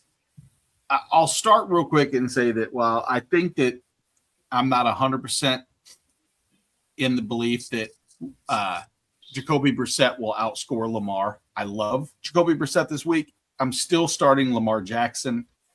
I don't know if I'll feel great about it, but I know that we've said it before, and it's such a dumb reason, but at the same time, I don't think it is. I know I'll feel better by starting Lamar if he doesn't play well than if I put him on my bench and he puts up, 45 on my bench. This is the business end of the season, though.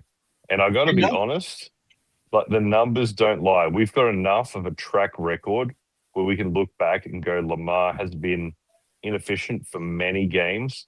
Jacoby Brissett has been efficient on the other hand. I don't know, man. I'm going to go Brissett.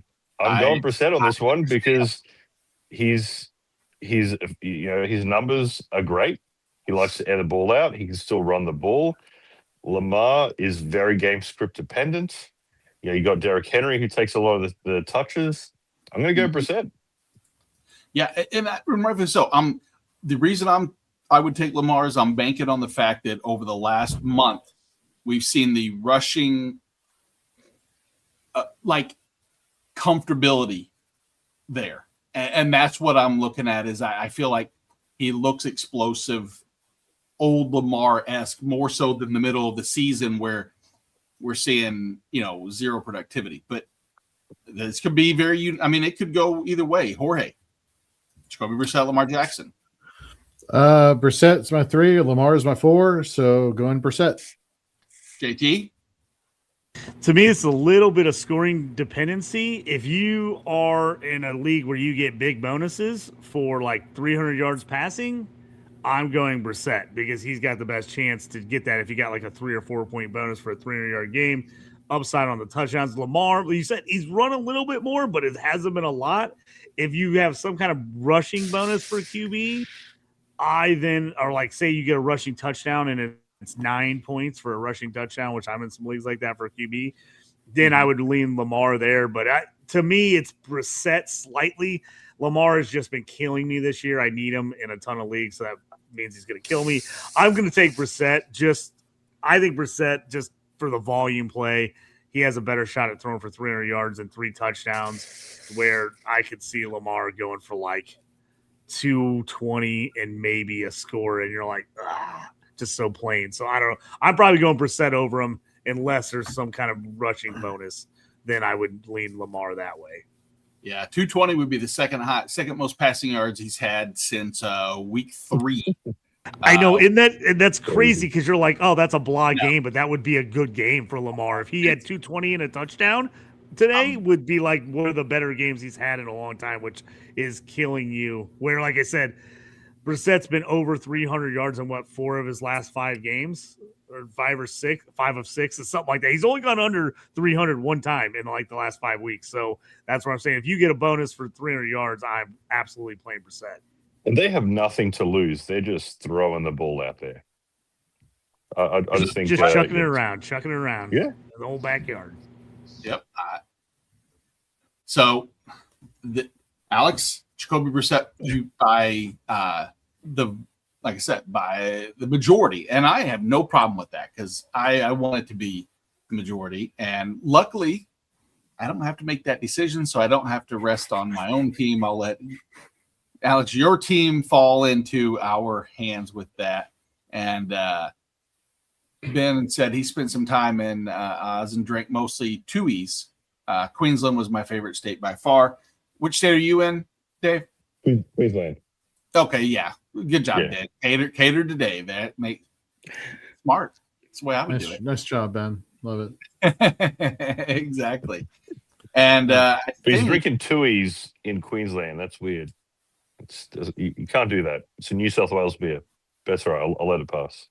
Oh, good. You have to put like a rule book, fantasy football There is. content and beer drinking in different countries, starting with Australia. Or I'm you had a brewery. What's your real fast? I'll be right back. I'm gonna go grab something to drink. Yep, do your thing. what's your brewery, JT?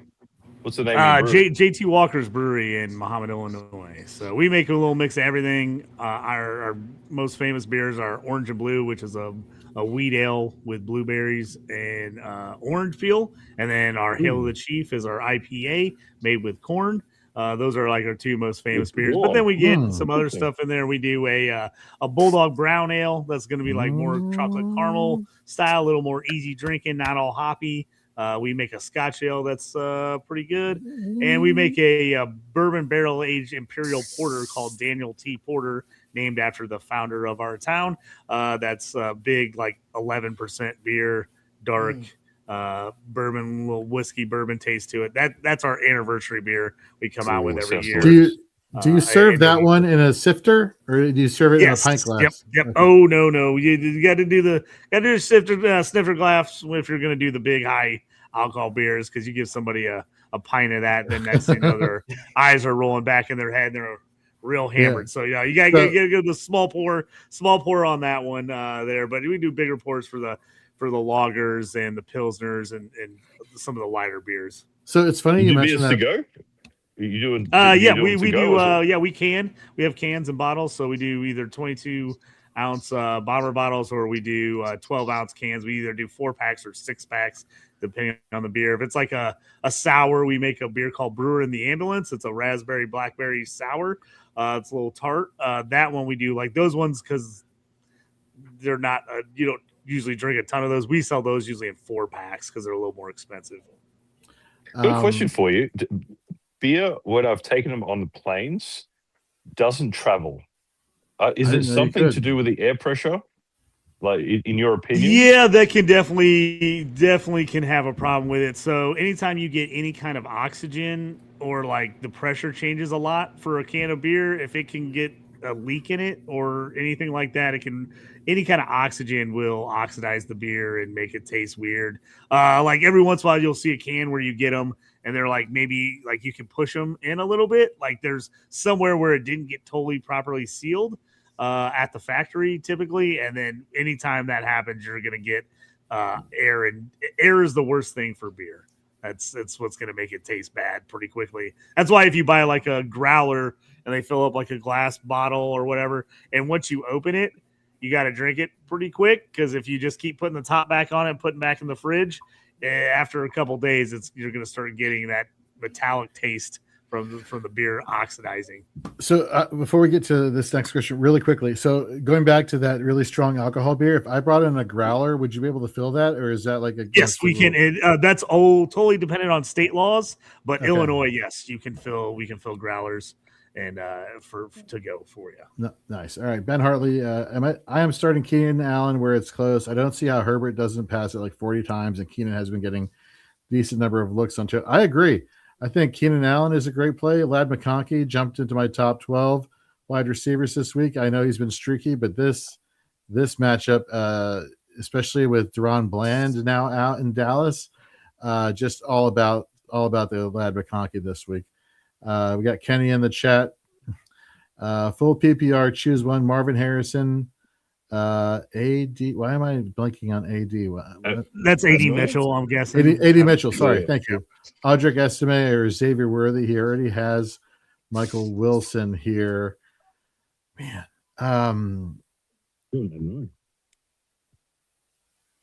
I may lean into the Arizona throwing the ball everywhere and play Wilson and Marvin Harrison Jr. yeah. I think the absolute upside play is AD Mitchell. You're hoping he gets a big bomb and does something there. Man, Estime's most likely to get the carries, but you just don't know. You don't know. You're guessing. All the projections says he's going to get everything, but I like Evan Hull a lot. I actually think he fits them a little bit better. So I'm staying away from Estime. Worthy, we don't know. I like Gardner Minshew just for the fun that is Gardner Minshew, but I don't trust it. I'm playing personally. I would lean heavy into the Cardinals, go Wilson and Marvin Harrison Jr. But if you don't want to do that, I can see going AD with Wilson. So going back to Rhett Manuel's plays and fades for week 16. So we break it down every week and have been doing it through the playoffs as far as like depending on what your situation is in your matchup, we give you multiple alternatives. So for offense, we've been doing like here at this position, here's your take a chance play, here's your go for broke play, here's your play it safe play. And Evan Hall definitely made the list versus the Jets. Where the Jets are allowing 4.4 yards per carry. So I hear you on the Evan Hall thing. I'm with you, JT, as far as the Marvin Harrison and Michael Wilson matchup is kind of too. Kyle, you haven't talked for a while. What's going on? Let's get you back in the circle of things. What are your thoughts here? Yeah. Out of these options, reluctantly, I am going to go with Marvin Harrison Jr., even though he has Wilson as well. The only thing that concerns me with Marvin Harrison Jr. is first game back from the injury. Will he be on a snap count? I don't know. But out of these options, I'm just going to, when Marvin Harrison plays, he's been playing well. So and the amount of times that Jacoby Brissett passes the football, I'm going to take my stabs at both of those receivers in this one. I don't know if I can just trust Estime. Like JT said, like he's supposed to get it, but it's a roll of the dice, and you can't trust Xavier Worthy. What was the carry split between Estime and Hull last week? Let me bring it up. Do we have that? So I think it was relatively even. Well, I'm looking that up right now. JT, you mentioned in the chat you have a quarterback question. What do you got for us? Yeah. Just a personal one. I've got a few of them, and I'm guessing some other people might be kind of in the same spot with me. How are you guys feeling? The matchup is there for Justin Herbert against the Cowboys. Are you leaning into him? What about Dak? If you have Dak and Herbert in like a 1 QB league, are you playing Dak, who's been more consistent and better? Or are you going against the better secondary in the Chargers? Or are you going Herbert against Dak? And then the third part of that question be, are you playing both of those guys or either of those guys over Lamar? Kyle, why don't you start us off, man? I would actually go with Justin Herbert over Dak Prescott. Just the matchup. The matchup is just too good against Dallas. I have to take advantage of that. It's Justin Herbert's third week now since the hand injury. Maybe it's getting a little bit better, hopefully. The matchup is just too sweet. And then the other question was Lamar over Herbert. If I'm picking Herbert, would you guys then play, if you'd play Herbert over Dak, would you then on the other side, would you play Dak over Lamar then and play Herbert and Dak, or would you go Herbert and Lamar and play Lamar over Dak? Because I couldn't bench Lamar in that situation. I would go with Lamar over Dak. Jorge's talked about it. He can talk about more about it again if he wants to. But yeah, that matchup with Dak Prescott is it's pretty rough. It's pretty rough. I know the schedule adjusted fantasy points. The Chargers allow 8.1 fewer points to the quarterback position. So I would bench Dak in this situation and go Lamar. Yeah. Dak is outside my QB1 range. Over the past month, the Chargers have led the third fewest passing yards, fantasy points per game, second fewest passing touchdowns, and lowest QBR in the league. Since that time period, Dak has the second highest turnover-worthy throw percentage amongst QBs, passing for at least 100 passing attempts. Is QB4 in interceptions. We look at the Chargers' last 4 opponents at the quarterback position. Mahomes, 14 points. Hurts, 4.4. Geno, 13. And T-Law, 16. You're hoping that the passing volume in terms of yardage goes his way. But I'm not expecting QB1, aka top 12 numbers from Dak Prescott this week. So that's where I stand. To throw another QB at you guys real quick, and this one is one I'm doing in a ton of leagues. We had the monster performance for Trevor Lawrence last week. Obviously saved you if you were playing him last week. But now he gets the dreaded matchup against the Broncos in Denver as opposed to playing at home the last couple weeks where he's looked really good. Are we trusting Trevor Lawrence in either a semifinal or finals matchup this week? Or are we going, don't love the matchup with Denver. If I've got somebody else, I'm probably playing someone else. Are we trying to stick with the hot hand of Lawrence? What do we think? It's in Jacksonville, right? It's at Denver. The game is Denver. The game's at Denver. At Denver? No. Mile high. I don't think I am. I think I'm. If I have better options, I'm staying clear. Well, give me an example of a better option that would be available that you would start. Honestly, I would take Dak.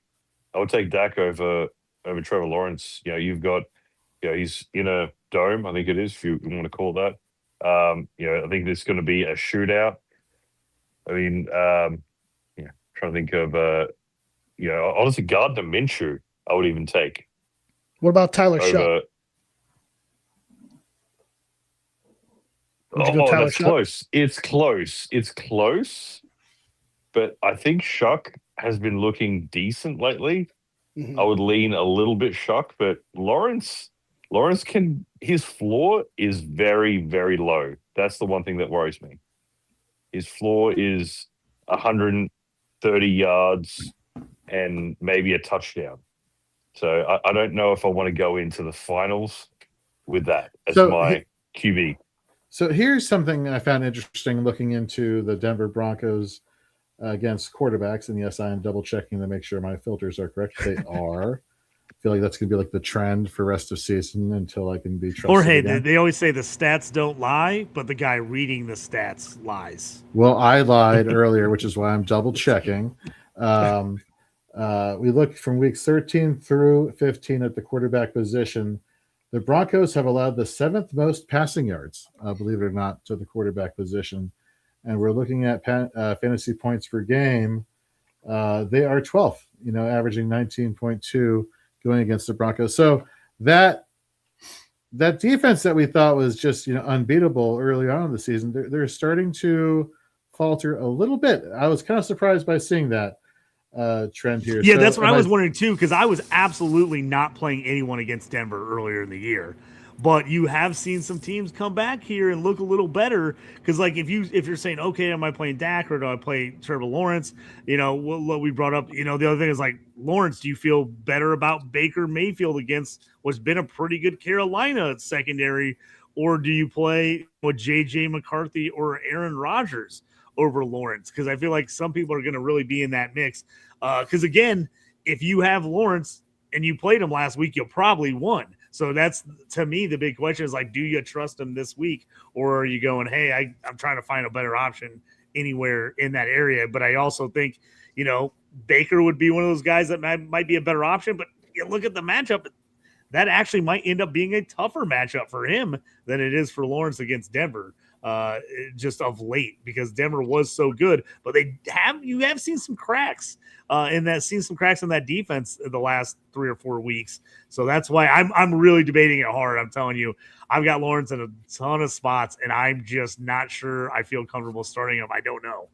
Well, also the Broncos to quarterbacks have allowed the 4th most rushing yards since week 13, which we see T-Law has been utilizing his legs a little bit more and more as the season has progressed. Let's get the Bob Hoops question. Hampton or Carter, also Jennings, Sutton, Myers, Ekbuka. Pick 1 running back, 2 wide receivers for a PPR. Kyle, again, let's throw it back to you. Yeah, I'm going to go Michael Carter over Hampton. Volume play for me there at the running back position. And then I love Jawan Jennings this week on Monday Night Football. And I got to pick one more. I would go with, let's see, Sutton, Myers, Ekbuka. Oh, Jacoby Myers. I really like the usage there he's going to get from Trevor Lawrence, with BTJ being matched up on Pat Surtain. I'm going to go with Jacoby Myers in this one.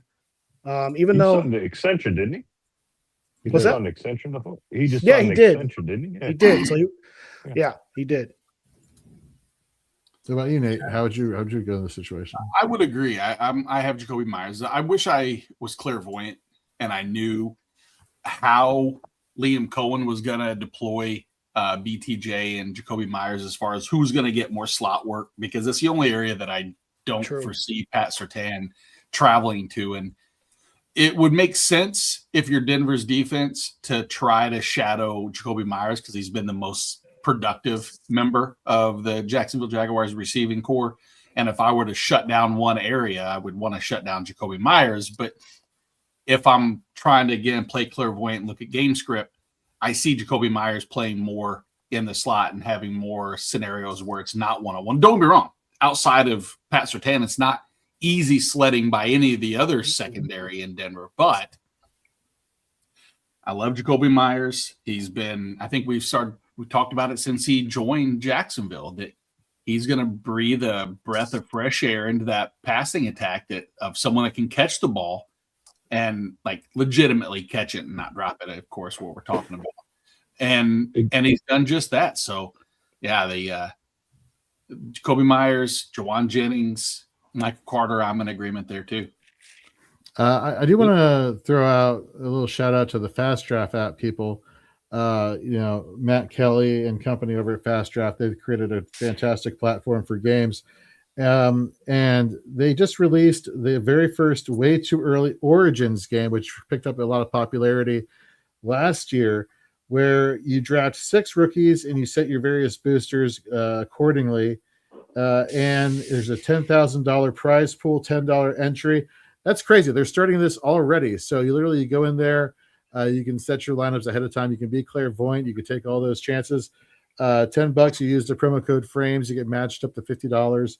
That's exciting. As we're winding down redraft season, dynasty season, literally as soon as the clock strikes midnight on Wednesday into Thursday, it's dynasty season. So well, I guess after next week, I should say. But that is after next week. Never mind. You get what I'm saying. Dynasty season is right around the corner. So for those dynasty junkies out there looking to get into some best ball, play the Origins game against 6 rookies and set your boosters.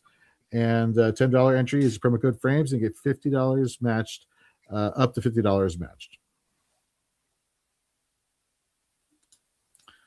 Very good. All right, good stuff.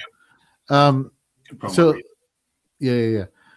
One thing I was going to say about Ibuka is I feel like he's now the 2B with Godwin.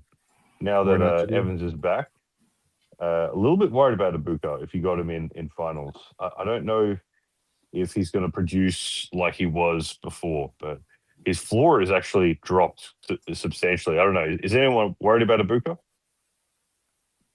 Yeah, a little bit. Yeah. I agree, Dave. I think he's like the third option now with Godwin back and Mike Evans back, all full strength. Unfortunately, he was great through the first 12, 13 weeks of the season. But I do see a little bit more of Mike Evans being back, being peppered with the targets, and Godwin has looked pretty sharp as well. So, yeah, there is some concern there with Ibuka.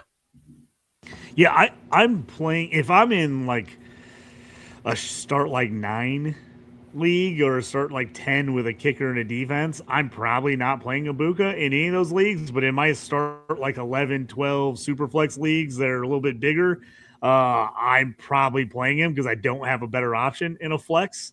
So I think it depends a little bit on the size of your roster. And is it a 10-team league or is it a 12 or 14? If you're in a 14 team league, you probably have to play him because you probably don't have any other good options. So I am playing him a lot of those spots. But if it's a league where it's only like start 2 wide receivers and 1 flex play, I'm probably finding a tight end or another running back that I like over Ibuka to play this week in my flex.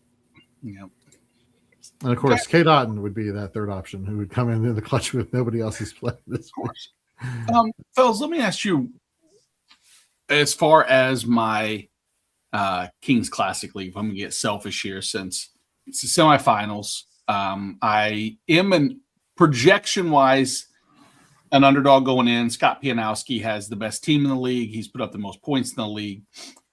He only got 8.3 out of Terry McLaurin to start the week off, which was a solid right there. But my last flex spot, which I can read the lineup, and if you guys want to get grossed out, here you go. Dak Prescott at quarterback, Derrick Henry, James Cook at the running back position, Nico Collins, Xavier Worthy, Jacoby Myers at the wide receiver positions, Kyle Pitts at tight end. 2 of my 3 flex spots are Juwan Johnson, Audric Estime. My third and final flex spot is one of the following: Juju Smith-Schuster at Tennessee, Parker Washington at Denver, Dawson Knox at Cleveland, Ryan Flournoy against the Chargers, or Jack Beck at the Texans. The reason I have this delay, like right now I have Juju in, and I don't love it, but I also think that Gardner Minshew is capable of just actually maintaining that offense or doing well with that offense. Having Xavier Worthy already, I don't know if I want to have 2 wide receivers and not one of them be named Travis Kelce, even though he's a tight end. You get the idea. And I have 2 New Orleans Saints and Juwan Johnson and Audric Estime. Of the other names that I mentioned, would you lean Parker Washington against Denver, which I don't want to do that at all. Dawson Knox, who was great, has been the last 2 weeks, but I just don't love that being the number 2 behind Kincaid. What's your? Give me Parker Washington. Give me Parker Washington, because Knox is you don't know if it's going to be a Kincaid or Knox game. Juju, let's be honest, he's on a snap count. What's he getting? 2 catches a game, maybe. I mean, he gets some looks. He's not a red zone threat whatsoever. For me, Parker Washington, he's got 4 touchdowns on the season. They use him in the red zone, use him in the middle of the field. I like Parker Washington in that sense. And I've been going back and forth. I just don't know if I want to have. I'm going to double up on a team that I don't love in the matchup, one way or the other between them. Thank you, Dave. I'll take that into consideration. Jorge. Yeah, you said it right there with the Travis Kelce being kind of the primary beneficiary there. Am I crazy to think that even though this could be a situation where I'm not calling the Chiefs a bad team without Patrick Mahomes, or they're definitely not as good with Patrick Mahomes. I think that's the understatement of the year. But like, there is a pathway for Tennessee, given how much they've been improving in terms of running the ball, that at least for a quarter or so, this could be somewhat competitive to the point where that Gardner Minshew could support 2 receiving options. We've never seen a non-playoff Chiefs in the last, ever 7, 8 years? In the history 9 of the years, Chiefs. whatever it is. Ever. Yeah. in the history of Patrick Mahomes era, Chief, never. Yeah, since Mahomes has been there since 2017, 18, whatever it is. So we don't know what Chiefs we're getting. That's what worries me. We're getting an eliminated Chiefs team. So are they going hell for leather? Are they just playing the season out and being conservative? I don't know. Well, that's the trouble. So as somebody who has Travis Kelce and Scott Fishbowl, I need him to play motivated today. So I got I Kyle don't see Pitts and Kelsey, and I'm benching Kelsey for Pitts just because, maybe they pepper Kelsey, maybe they be conservative and sit him. Who knows? So No, he's I don't playing. know. He's made it abundantly clear that he's playing, and again, doesn't mean it can't happen. But I would be shy. I couldn't not start Kelsey over Pitts. Hey, look at that! Wow, Andy and I are on the same page. It works out nicely. Hello. So what's going on, How's sir? everyone? Good. Where are you joining us from? I was going to say it looks different in the room. Yeah, I am in a basement in Longboat Key, Florida, just outside of Sarasota at my in-laws. I can reveal no more about my location. I'm surrounded by pinball machines. This is just one of, I don't know, That's awesome. several in the room. Well, he chose us over pinball. That is probably the nicest thing that's been said. Well, he could have not chose us over pinball, which would be even worse than that. So I feel like That'd be truly pathetic. Yeah. Go ahead. Care? Oh, thanks. Let's answer Aiden's question here in the chat. And Andy, why don't we throw it to you here? Pick one to start: Justin Jefferson, DK Metcalf, or Drake London. That's an amazing collection of receivers from which I can only pick one. Like I feel pretty all in on DK Metcalf, and I'd do it in a shootout. That seems like a crazy thing to say because obviously, I'm passing on your first round pick and your second round pick to play DK Metcalf against the Lions in a game that might deliver 80 points, right? But I guess that's what I do. I mean, I got no problem with Drake London this week, and I have both him and DK as like top 12 fantasy receivers. He's just, he's dipping a toe in after 4 weeks off. Jefferson has issues that should be apparent to anyone. I don't even mind playing him this week. I thought he was a good DFS price. Like these are all great options, but I just love the setup for DK. Yeah, what a good problem to have, and we'll go straight from that into what I would consider that as a collection of riches, if you will, to this collection of riches. This is the question of all questions, but this is what I just asked everybody else. This is King's Classic, in case you were wondering, Andy, if that puts some context into why in the world any of those gross ass names are the aforementioned. But you got to have your opinion. I mean, I value it, shockingly enough. Yeah, well, that's your first mistake. Your second mistake is the Raiders visor. I can't believe that made an appearance. It still makes an appearance. The fact that it keeps continuing. I know I keep winning each week, and so I don't want to change many things. Okay. Are you already out on Ryan Flournoy as an option, Nate? Because you didn't put him in there. Yeah. He wasn't. I've already talked myself out of that because I don't trust that George Pickens won't somehow manifest himself into getting all the looks again this week and then moving right. Because when I put Ryan Flournoy in after all the positives that were leading his way, no CD Lamb, et cetera, he shit the bed. And then now that he's the third, maybe fourth option there, realistically, if all things go to according, proper play for the Cowboys, I guess, whatever that may be. Yeah, I think I'd chase the touchdown with Knox here. I think he's the most likely to score. I don't know. I for obvious reasons don't feel great about the matchup for Washington or his place in the hierarchy. I don't know what to tell you about Juju. I don't know exactly what the Chiefs offense is going to look like. I don't want to be like proactive about, get me Gardner Minshew's third weapon. Now we're talking in this one. Yeah, I'm not looking to do that. So I mean, I feel like Dawson Knox is, if I had to assign touchdown probabilities to each of these guys, he'd be number one. All right, perfect. And if it makes this is you've mentioned numerous times how much you hate Scott Pianowski, so this is to beat him this week and put that on record. I love Scott, and I could very well be. This whole season could have been a setup for this matchup. I could just be a plant here to give you, it's terrible the whole advice. thing. Nice. Nothing would shock me. Scott plays the long game, believe me. the long con. He's like, all right, Andy, these guys are going to ask you to join on Sunday mornings. I want you to say yes. I want you to give up every other top thing you have going on. Travel to Florida to these, to this fake in-law location. So, Andy, I've arranged for you to be fired by Yahoo after 18 years. And here's why. Nick Markham. It's like, who?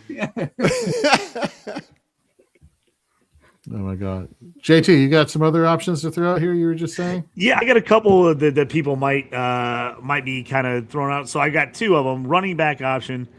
Are we trusting Woody to try to stay healthy, or are we playing Jalen Warren? Who would you go there? And then tight end option. Arande Gasson finally had a little bit of a spark last week going against the Cowboys. Are we going him, or are we going Dalton Schultz against the Raiders? Is this a me question? Yeah, sure. We'll keep going with Andy, and we'll go around the frames. Yep. I hate that running back question because I'm confident I have them right next to each other, right? Without a strong lean. I'd probably chase the game in which I expect 70 points to be scored or something silly, and I'd probably go with Jalen Warren. I don't know what we're gonna get from Woody. I would imagine. I don't know. We always get ourselves in trouble when we try to imagine what game flow is going to look like. But man, if they're up a couple scores, I don't know why I'm leaning on Woody Marks in the second half of that game when I have other healthy guys. I think I'd want Woody Marks fresh for the playoffs. But again, I'm kind of galaxy braining that. But I just want to chase the game that I expect, again, all the yards and points to land in. So I'd probably go Warren there. I feel like I feel like the ceiling and floor are very close to each other with Dalton Schultz, but they're pretty good, right? Like it's somewhere between 8 and 14. Then there's no chance you're going to get more than that, but there's almost no chance you're going to get less than 8 or 9. So this is a question of like, do you have to swing for the fences? And there is a universe in which Gadsden, after taking the last month off or whatever, erupts in a better matchup and gives us 2 touchdowns. I guess it's probably a 2% probability, but it's out there, and I don't think I really see that as much with Dalton Schultz. Well, there we go. Yeah, that's kind of where I was leaning. I was going to say that's where I was leaning was Warren and Gasson, because just that I thought those 2 games had a more chance to be a higher offensive game in each of them. So I was kind of leaning that as well because of that reason. Because I have them both, like you said, both those running backs and both those tight ends right next to the rankings for me. So that's why I was kind of wondering what you were thinking there too. It's not just that I have them next to each other in the rankings. It's that I have them in that territory where I'm basically saying you should feel terrible about this. Exactly. Outside the top 24. Love it. Let's get to some questions here in the chat. We got A Glitch here. I got a league, got JT, so pick 2 more. Kyle, this is going to go to you. Hampton, Tracy, Javonte, or Michael Carter. What are your thoughts here, Kyle? Pick 2. Oh man. I think I'm gonna go Michael Carter as 1, because of the volume there in Arizona. Javonte's in tough matchup there, but again, I'm gonna just have to go with the play. So I'm gonna go Javonte and Carter. Nate, what are your thoughts? Yeah. Don't love it, but no, yeah. I've been 15 weeks later, and I still ick every time I decide on Javonte Williams, simply because the way I felt going into the season, which is what I suggest everybody do. Never change your opinions. Always stick with what you thought was going to happen, and never let production change that. That's be true to yourself. So that being said, I will start Javonte Williams, and I've always been high on Michael Carter before the season. That was probably one of my better picks.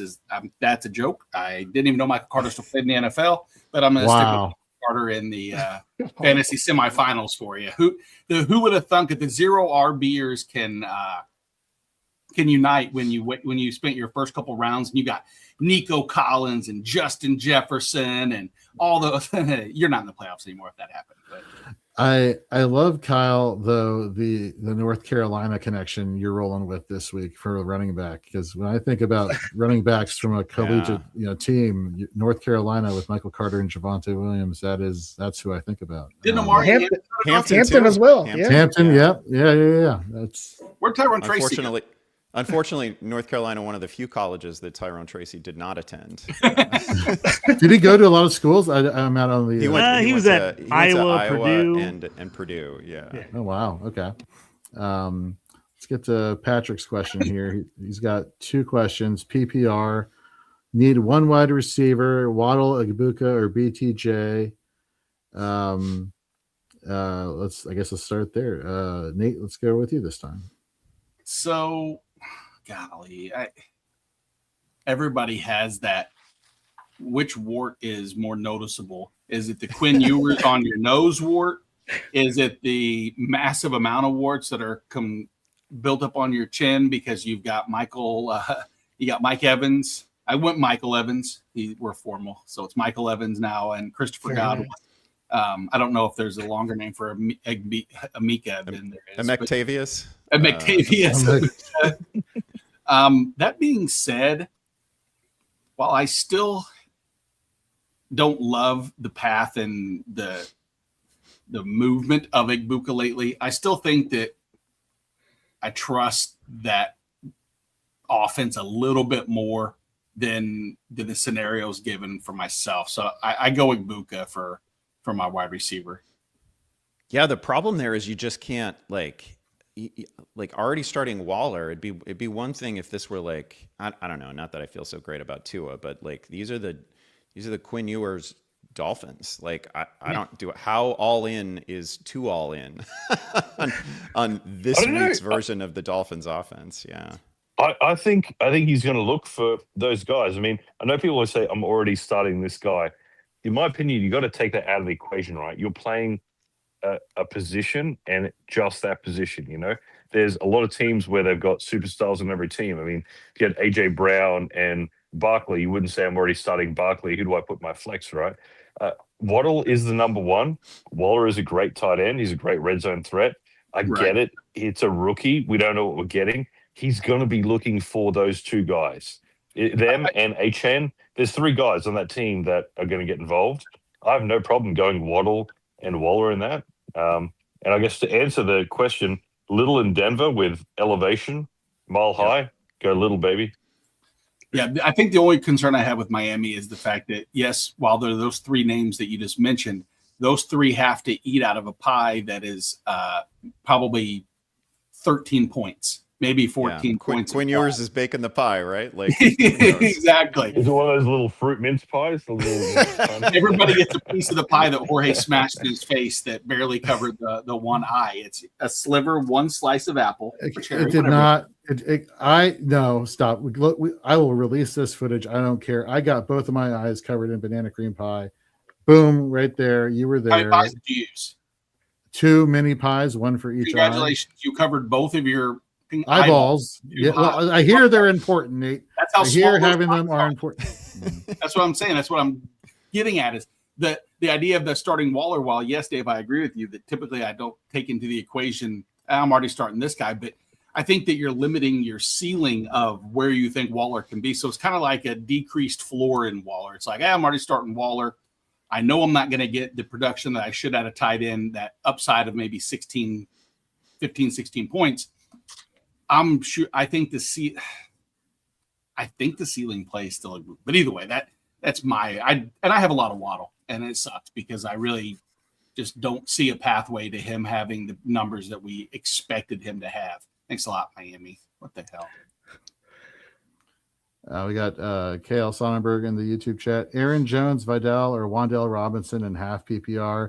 He says he's trying to make up some points against an opponent who had Nakua on Thursday. Wait, am I the opponent? I know who this is, by the way. Am I the opponent? Because if this is the case, then guys, give him all the wrong information. You need to recuse yourself from this. I do. Yeah, thank you. Kyle, let's go back to you. I think I would go Aaron Jones in this situation here over Vidal or Wan'Dale Robinson in a half PPR. You're trailing big time. So I think out of these three, the best person to score a touchdown would be Aaron Jones. He gets the volume there, 14 carries, 12 carries last 2 games. I would go with Aaron Jones. What about If you, it's Andy? me, No. oh, Good. Good. No, I was just going to say I'm going Wandale because of upside. His floor is 0, but you're trailing Puka. You need some Hail Marys out there. You need Wandale to go for $140 and 1 or 2 touchdowns. So I'm just absolutely chasing the upside, but you could be left with 2 catches for 30 yards. I'm on I suppose Wandale. I love Wandale, so I'm going Wandale first. Jones would be my second choice, but I'm going the high upside of Wandale has can get a big game, and maybe Giants have to get a little bit of a shootout here. I don't know, but I like Wandale. I'm sticking with him. Man, we're not gonna help this person at all because I would go Aaron Jones, and I think we're all like coming at it from the same perspective, but we just see the ceiling in different places.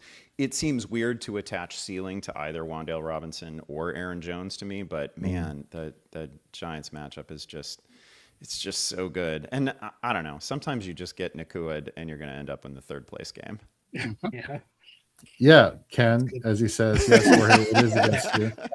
Just going to end up in the 3rd place game. There you go. That's. Oh, there you go. A good game. Good luck, Guys. I am going to have to. I hear the footsteps up above from my family all arriving, and I get the feeling there's going to be about 10 to 12 kids running down the steps at any point. And I'm playing most of them in fantasy, so I don't want them to know. Not playing any children in fantasy other than you guys, but I did want to say, Merry Christmas to each and every one of you guys. Happy holidays to everybody. However you're supposed to do that now. Good luck with all your leagues this week. I wish you all the best. Andy, if you can hook me up with one of them pinball machine games, that would be great. Seriously, thank you guys. Jorge, you got the reins from here. Yep, we're good. All right, y'all. Hey, Merry Christmas to you. Merry Christmas to you. Good luck Bye. to you, Nate. Thank you all very much. See you guys. Merry Christmas. So, Andy, I'm going to put you on the spot here because this is going to be so a simple question to ask, but not really. Is there any one matchup that player matchup that you're having this week that you're just like, this should make a lot of sense, or maybe have you seen in terms of your questions as to this should make a lot of sense, but I can't in good conscience, recommend a player to play. I mean, I guess we can go around the frames and ask everybody what their experiences are. But let's start with you, Andy. Well, I mean, it's probably Justin Jefferson, and I feel like that hasn't changed. I was going to say the same thing. Yeah, that's the last 3 weeks or so, 4 weeks. I felt the same way. Like that he had a negated touchdown last week. Like I can point to specific plays where I could tell you, oh yeah, JJ McCarthy knows who he is. They have met. They, he is familiar with teammate Justin Jefferson, and yet, yeah, I mean the numbers are the numbers, and it's been pretty ugly, and I get it. It's another good matchup. It's another matchup where I want to say, let's just start one of the best receivers who's ever played the game, which is how I think of Jefferson. And we had questions like the one earlier where your options are like, Metcalf and London, and I don't think you can go wrong. But man, I am getting some questions that are like pretty sketchy receivers that I don't totally trust versus Justin Jefferson. And occasionally I am saying, yeah, you gotta bank on one of the best players to ever do it.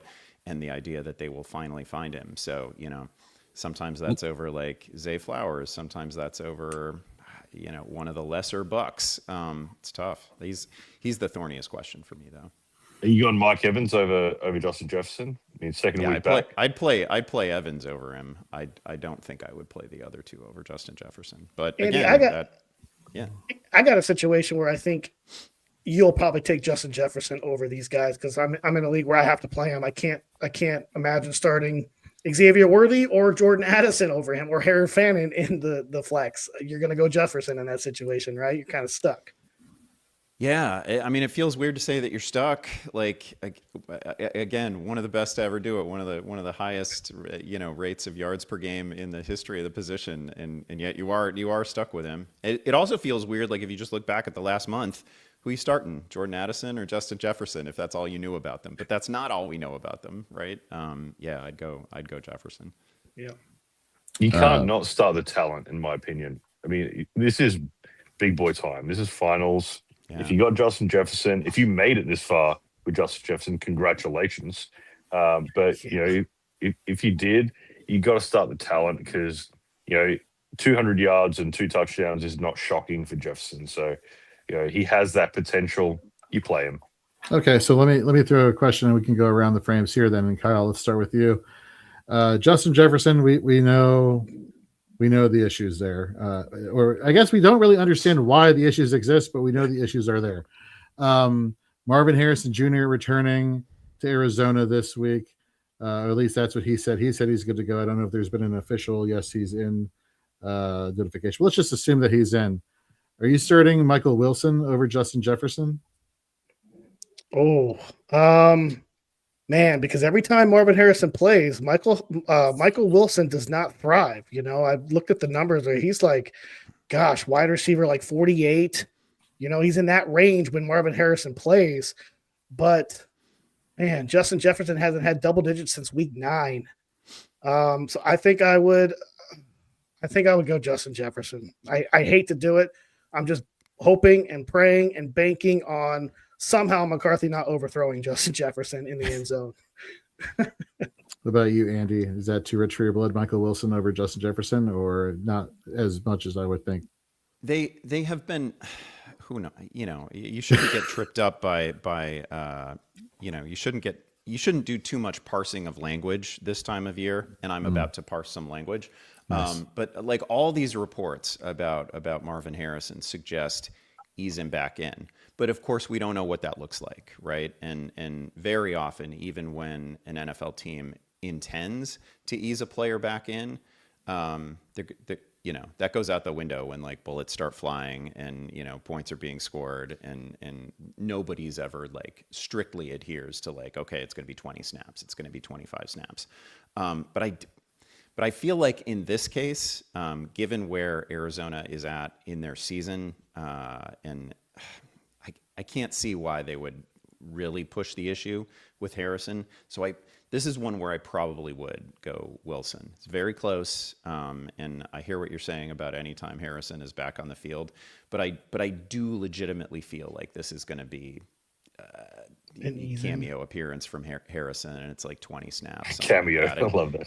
And he probably gets targeted on a decent number of the snaps that he actually plays. But man, the production from Wilson has been so good. That's a good point. Charge us an arm and a leg for that cameo as well. And JT, that ties into your thoughts as far as always concerned about playing players who are coming off of injury, right?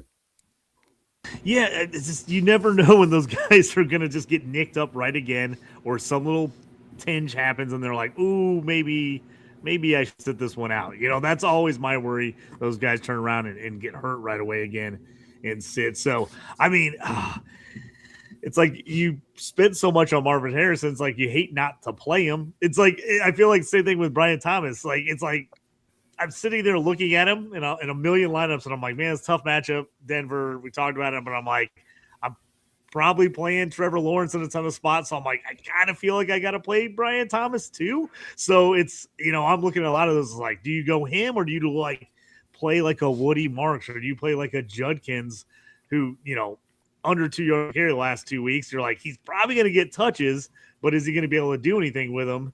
And especially with your Browns. So it's like, it's I feel like I gotta play Marvin Harrison and Brian Thomas. I have them, but it's you're definitely like, I mean, just absolutely hoping and praying that they can stay healthy and play the whole game and not get you a 0.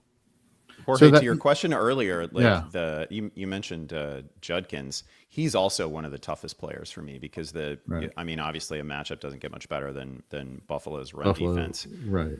But my goodness, he's getting met at or behind the line of scrimmage all the time. And we're coming off a week where the Bears defense was just so disrespectful to Cleveland, right? They weren't even thinking about defending more than 5 yards downfield, and that's the line, and it's the quarterback, and it's a lot of things. But if everybody is within everybody's at the line of scrimmage or within 5 yards of the line of scrimmage, and he's running behind a terrible line. It seems awful, but then also it's Buffalo, and they give up 5.5 yards per carry.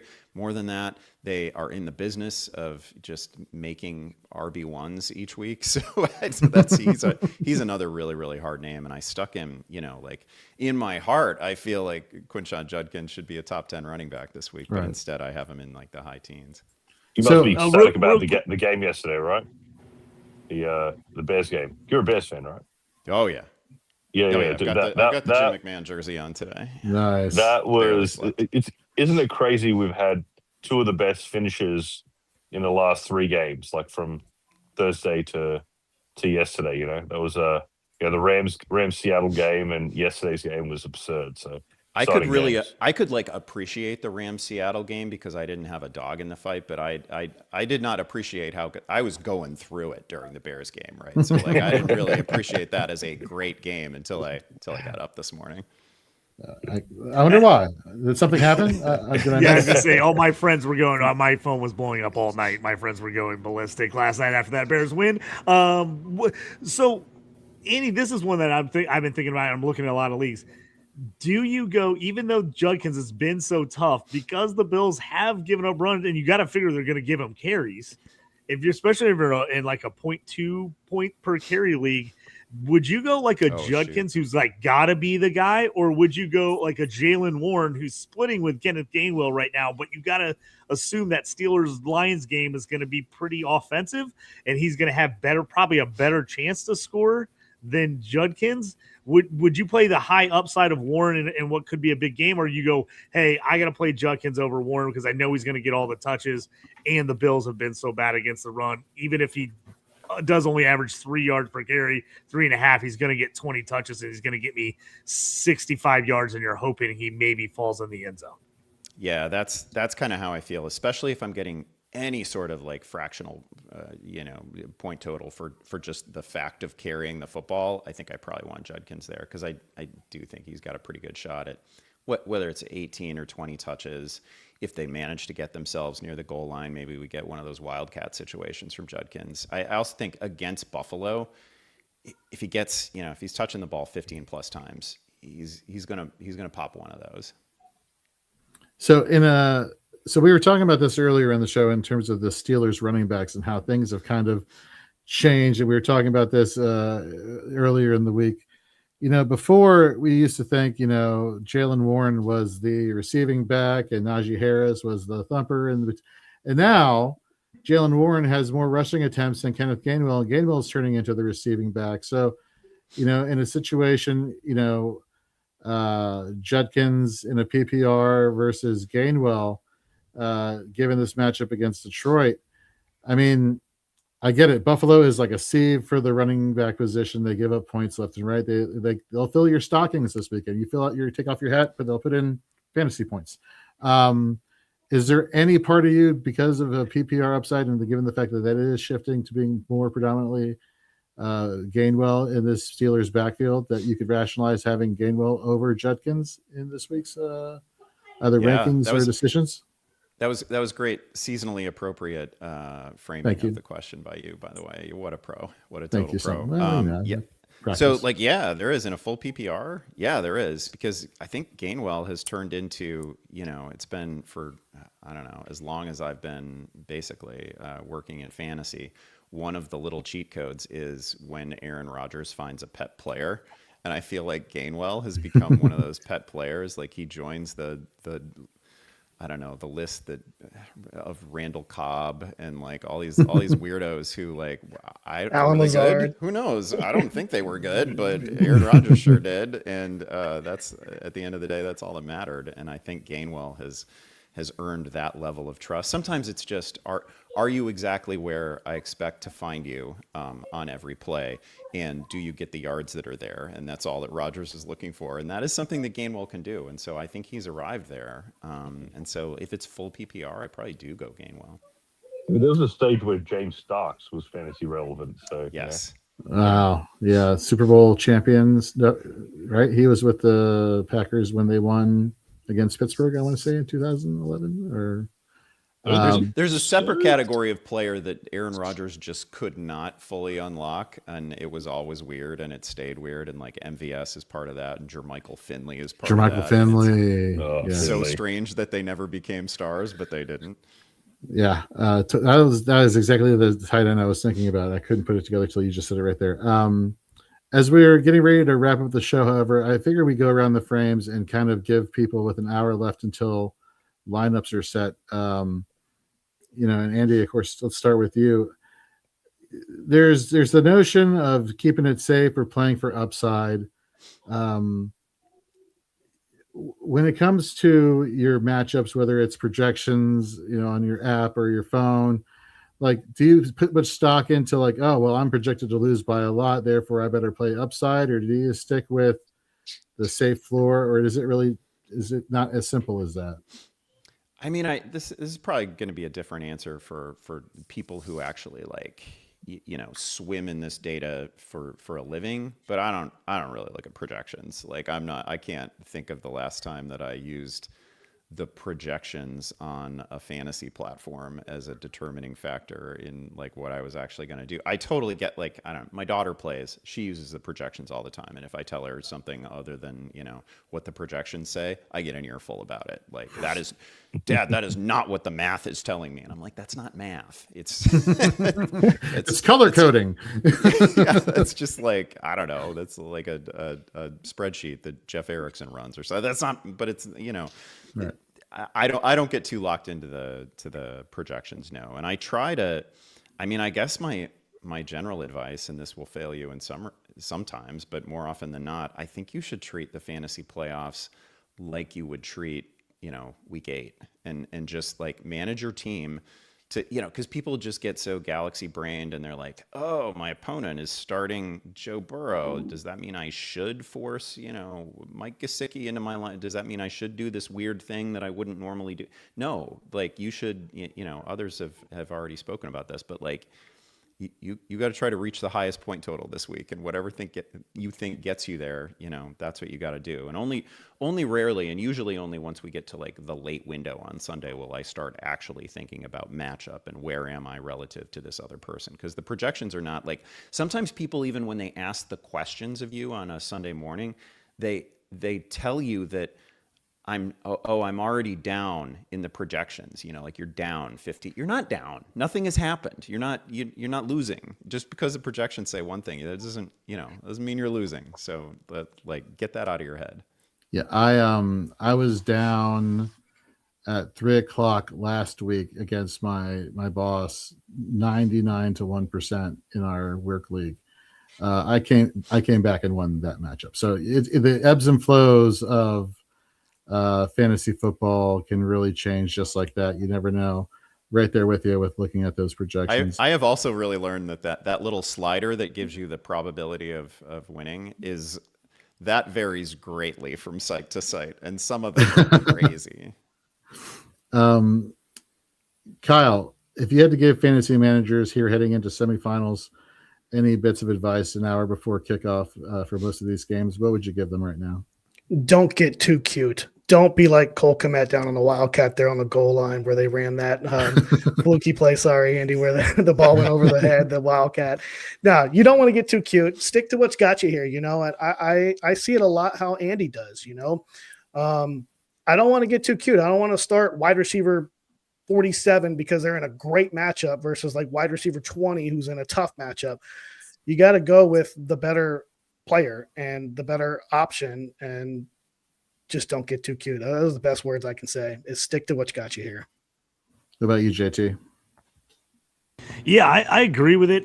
There was a couple people asked.